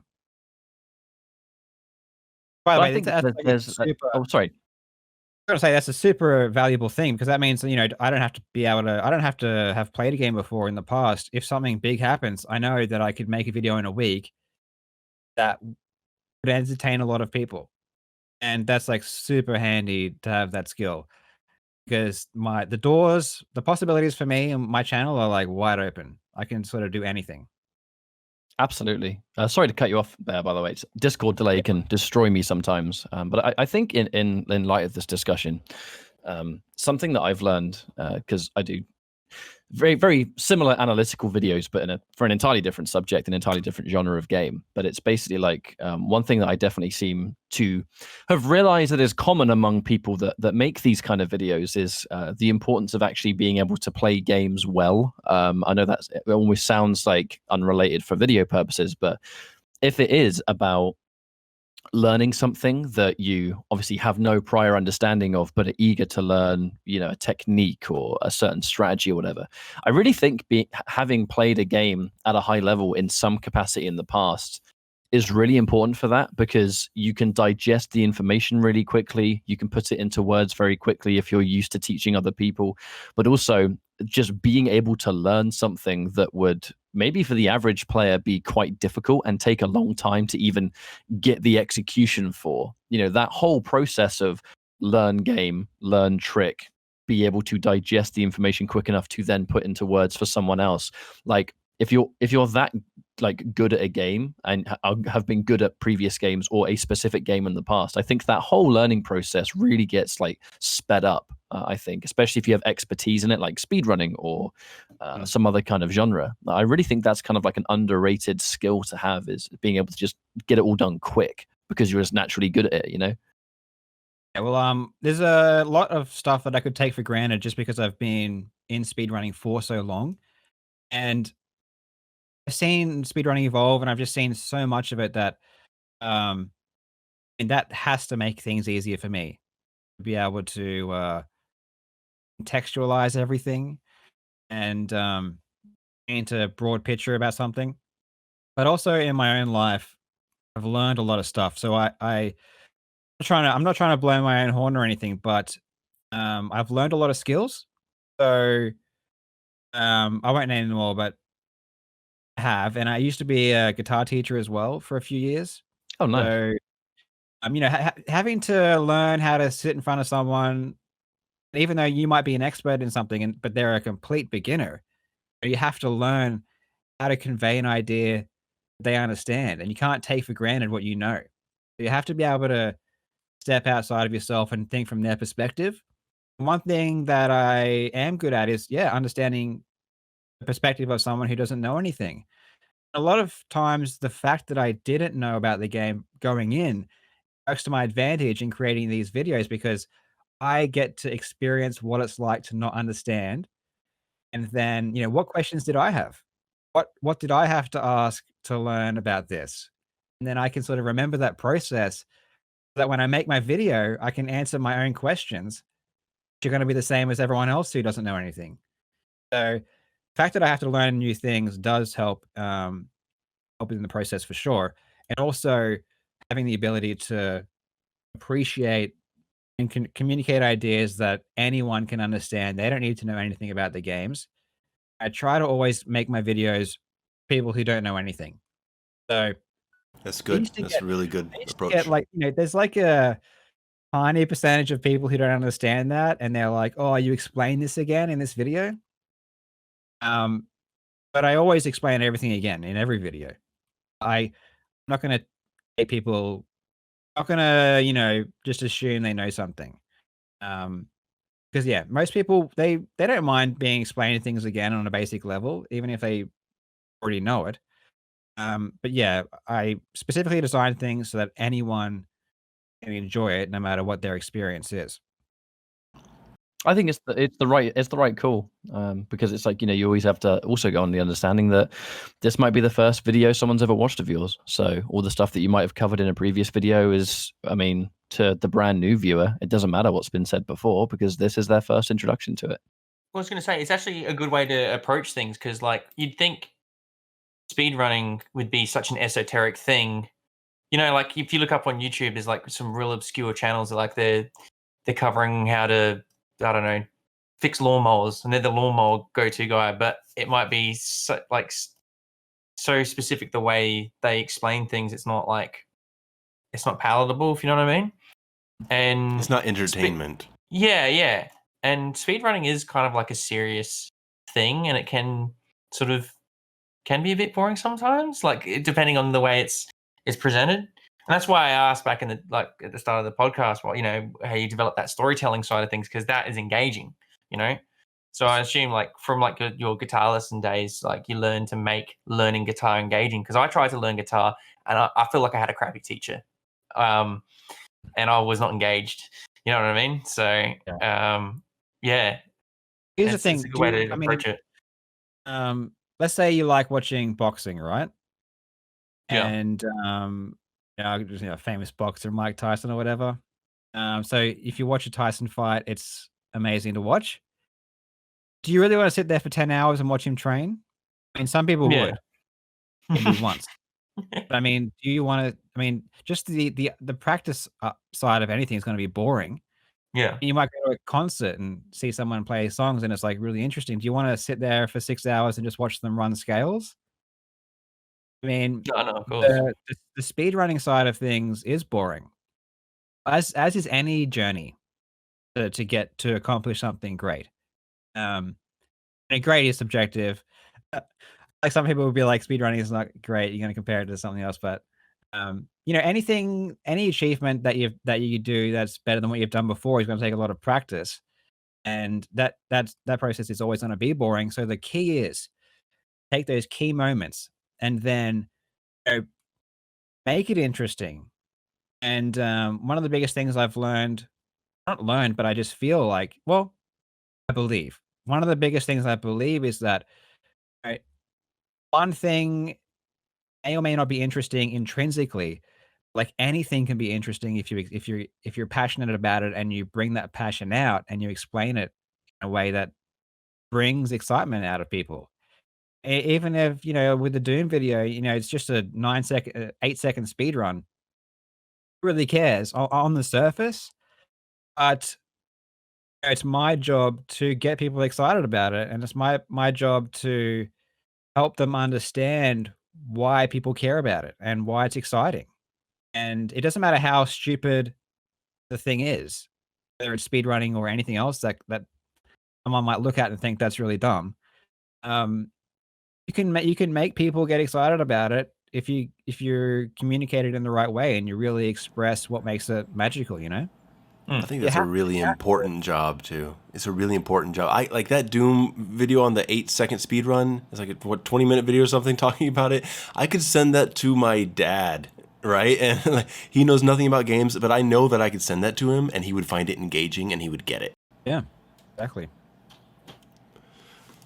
Well, guys, are we winding down? We're about at the 2-hour mark, I guess. Does anyone else have anything else they want to bring up or Just mention? getting started. Oh yeah, okay. I'm about to hit record, and then we'll start the podcast.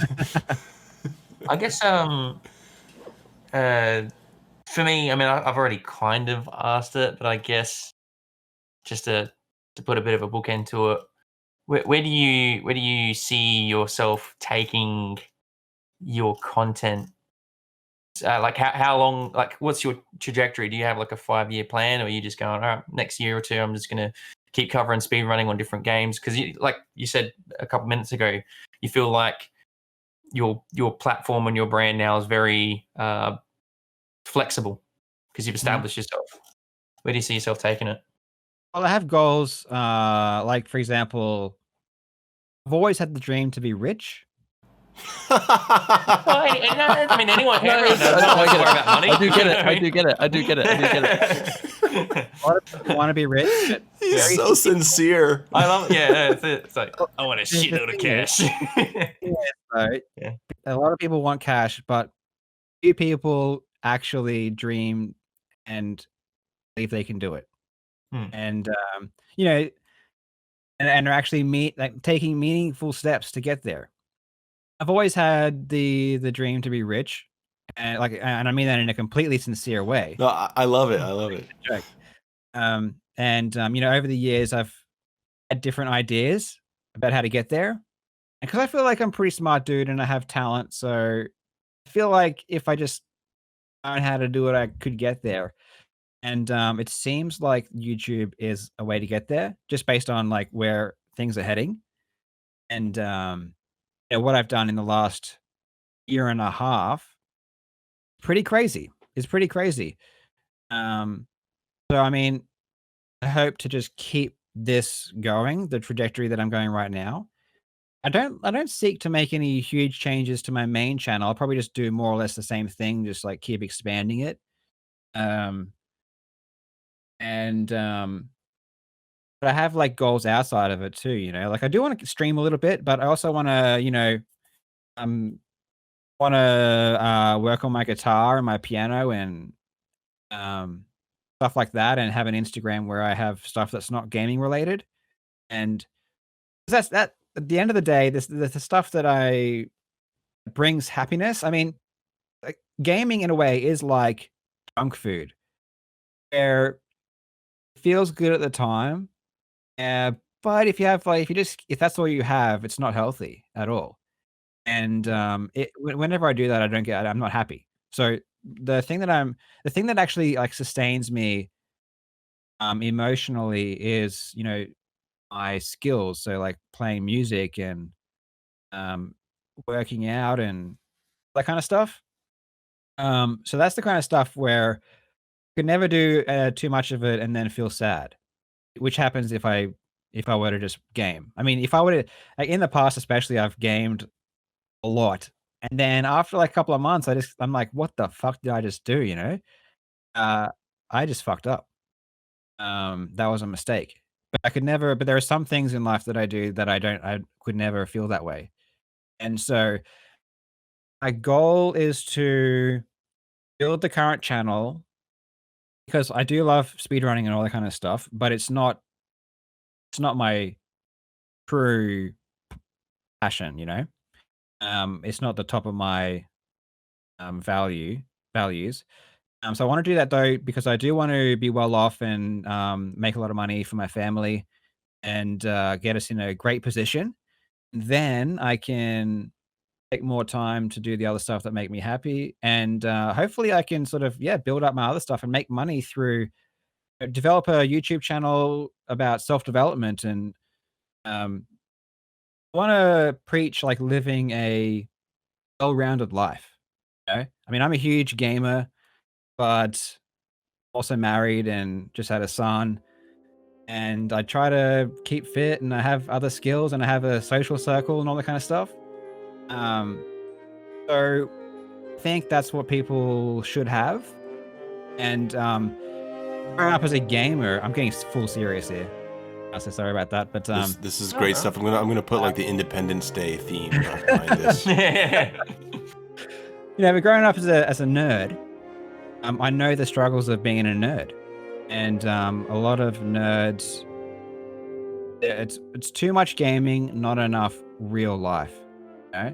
And so what I want to preach is balance, and saying, you could be a huge nerd, but you can still develop everything else in life, and get everything else you want, and have everything. So that's my end goal: be a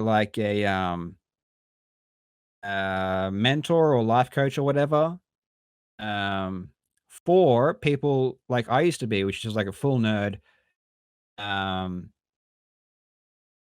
or people who have like confidence issues and all that kind of crap. So this gaming thing is a passion of mine.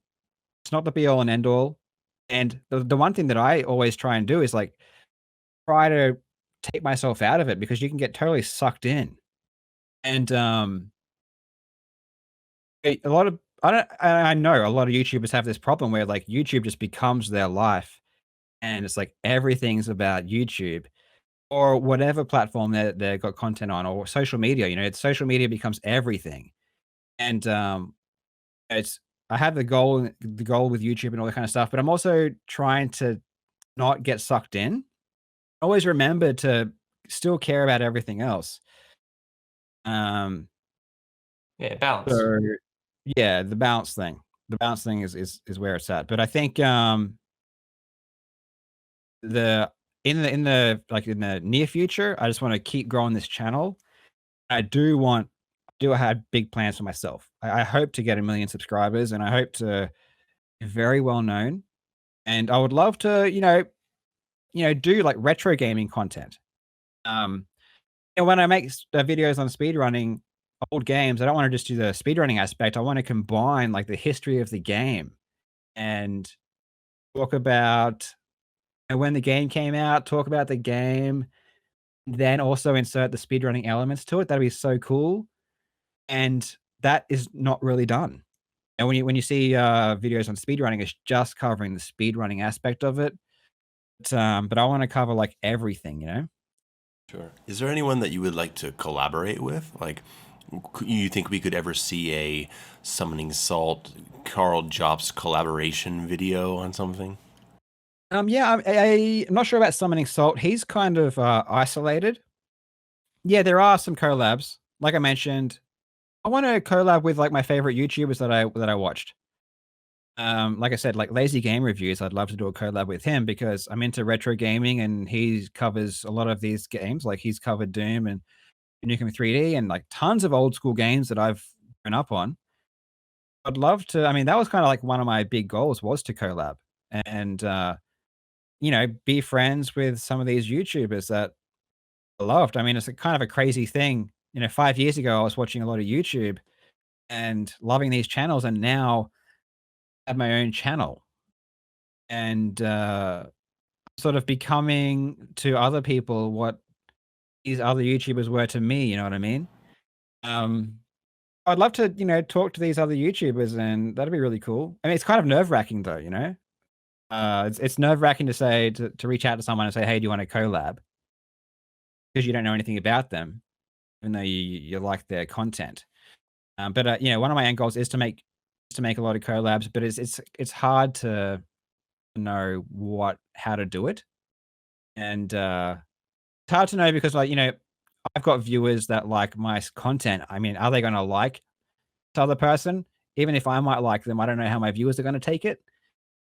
But I think they'll probably like it because the viewers might think, "Oh, if Karl likes the dude, he's probably cool." That's probably what I should keep in mind, you know? I would love there's tons of people that I would like to work with for sure. Well, guys, is there anything Can I else ask you want to bring up? Yeah, I have to bring this up though. There's a Doom Eternal tournament coming up. Right, I heard about this. You I just saw talked your about video this. on that, right? Yeah, so it's a 1-day event. It's the category is no major glitches, so it's not gonna be like the big jumps that you saw in the other video. It's gonna be more combat focused. But it's not like 100% runs where they have to do everything. So just getting through the game without doing major glitches. So like a lot of the big skips aren't there. They still have to do a lot of the combat. A lot of stuff like meat hook slings. Um, there's some other cool stuff that they do. But it's like they have 1 day to try and beat the world record. And at the moment there's like a $5,000 prize pool, which is probably gonna increase. And trying to hype it up, because I think Doom Eternal is like where we're starting to get gameplay that is just so amazing to watch. Where it's like PvE that's like super interesting, you know what I mean? It's not like other esports where it's player versus player and that's cool and all. But I feel like esport is going to get to the point where it's going to be esports that are just like one person versus computers. Like that's going to be interesting because like computers get to a certain level. And so like Doom Eternal is like such an interesting game where the combat is so great to watch, even though it is just a person playing against AI, you know. Um, but if this event does well, it's going to lead open the door to more events and stuff like that. So it's on the 26th of July, and it's the Twitch channel is. But I'll put a link. I'll give you the link and everything. But it's hosted by the European Speedrunner Assembly on their Twitch page. and I'll be commentating as well. So I'll be commentating when the event opens. So there'll be like a 4-hour period at the beginning of the event that I'll be there commentating. Should be pretty epic. It's like I'll be 7 watching players. that 1000% watching that. Yes, Yeah. I will get 7 no work done I'm that there. day. 7 players trying to break the record. It's like a 12-hour long event. Wow. So like 7 guys all like in the same place, or doing this like broadcasting. Yeah, it's live broadcast. No, Okay. this kind of event is normally done in person, but because of thing, Yes, thing. you can't get people to fly out to different countries and stuff. For sure. So they're going to be like streaming their stuff, and then it's all put on the one screen. So it's the top 7 players that have the top 7 times. So yeah, the player who wins the day gets the top prize, which is like 3 grand. I'm not sure if there's a bonus for like breaking the record. There might be a bonus for breaking the world record as well. Not sure about that one. But in any case, the gameplay is going to be really cool. And we'll be talking about all the different strategies, talking about all the different techniques they use. This is going to be fun to watch, even if you're not like super into Doom Eternal speedrunning, because like Doom Eternal, top level gameplay is interesting just because it's interesting. You don't even have to like speedrunning. It's just fun to watch.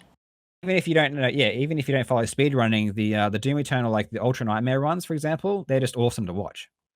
So it'll be a really fun day. Yeah. I'll put the link definitely when I put up the podcast, and this will be up in a couple of days, so it'll be plenty of time.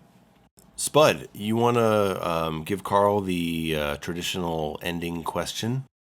What's your favorite? Top 3. What's your favorite? Well, I was going to say, top 3 enemies.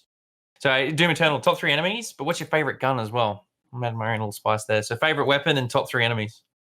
Favorite weapon? I like the shotgun with the sticky grenades, and I wish I had more ammo because I would honestly just play through the game just with that.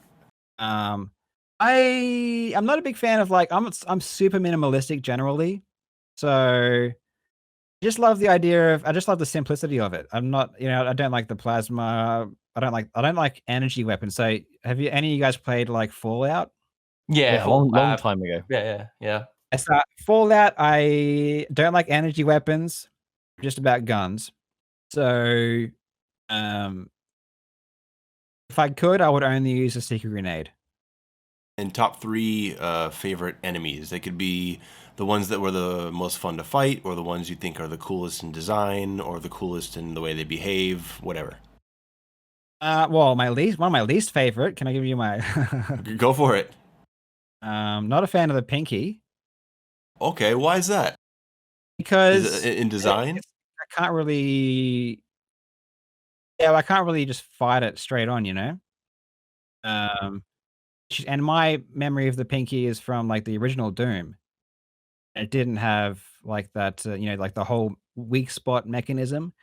So yeah, I don't like the fact that I have to sort of maneuver like in that kind of way.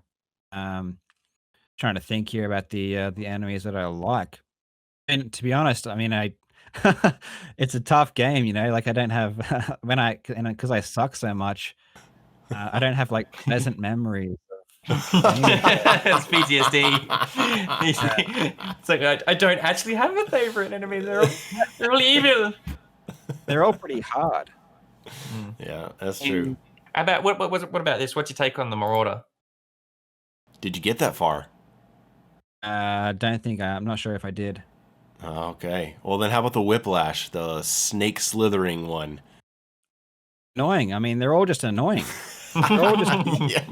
I don't have. If I had like, I started to get better at the game. I started to work on my quick scoping, all that kind of stuff. Like this is when I was doing the Ultra Nightmare video because I played around with quick switching and all that kind of stuff. So I mean, it does definitely get more enjoyable, like with the Revenants taking out the cannons and stuff. I mean, when you have the accuracy to do that, it becomes a lot more enjoyable. Like I like probably like the Revenant. I like the Mancubus, big, and I like the Arachnotron, probably because air stuff that I can use. You do the quick scope on, and then take out the cannons or get rid of their weaknesses quickly. And I feel like I have a lot more control. It's like a lot more fun to do that kind of stuff. So the enemies that have that weakness, I really enjoyed when I started getting more accuracy, and I could sort of take advantage of those things. Um, Whiplash and stuff, I just really hate. Um, yeah, I think that answers the question. Like I'd probably go Sure. with the Arachnotron, the Mancubus, and the Revenant because of those weak spots that you can hit. Demon is kind of fun to stun them and all that kind of stuff. Yeah, I guess that's like fun as well, especially when they're high up and you kind of not sure if you can sort of glory kill them, but you do. So it's fun to like. There's some cool stuff that you can do with that. There's like some like vertical detection. Like they made it pretty forgiving to where if you jump and like you're under them, it'll kind of magnet up to them. Or when you get the meat hook, and you just like just hook right up to them and get the glory kill. It's pretty fun. Also, yeah, there's some really cool meat hooks that people are doing on some of those levels too, using the Cacodemons, which you'll see in the runs. I think it's like cultist base. What's the fourth level? It might be Doom Hunter base. I think I know what meat hook you're talking about. Is it one of the ones where it's like there's that big open area and you kind of jump between the coffins and like the light area? There's an Arachnotron and a Caco. I know that's a really common place that people meat hook. But even with these runs, there's like extreme versions where you're going to places that you don't even think you could make. Really, meat hook's my favorite thing to watch, man. Like in the whole run. There is actually, I mean, it's just anecdotal at this point. I can't really explain it too well to the audience unless I send a clip to Mayo to chuck over the video. But I saw Draco recently, about a week ago, learn a new meat hook skip on Doom Hunter base, and it's that first big outside area where there's all those sort of chasms and whatnot, and you got the Arachnotron and a Cacodemon in between you and a ledge to the middle part where you end up. We're thinking of the same place, Yeah. Oh, that's what we're talking about. All right, because I was going to say that's just like, it's just ridiculous how much it's like cut that run, man. Like that's a lot of time. Is this the one where you have to? Well, the one that I'm thinking of. I can't explain it. You have to like get tons and tons of speed and then like bunny hop off this other platform. And there is actually a couple on there. There's the one at the start of it as well, where sometimes it's glitched out a bit.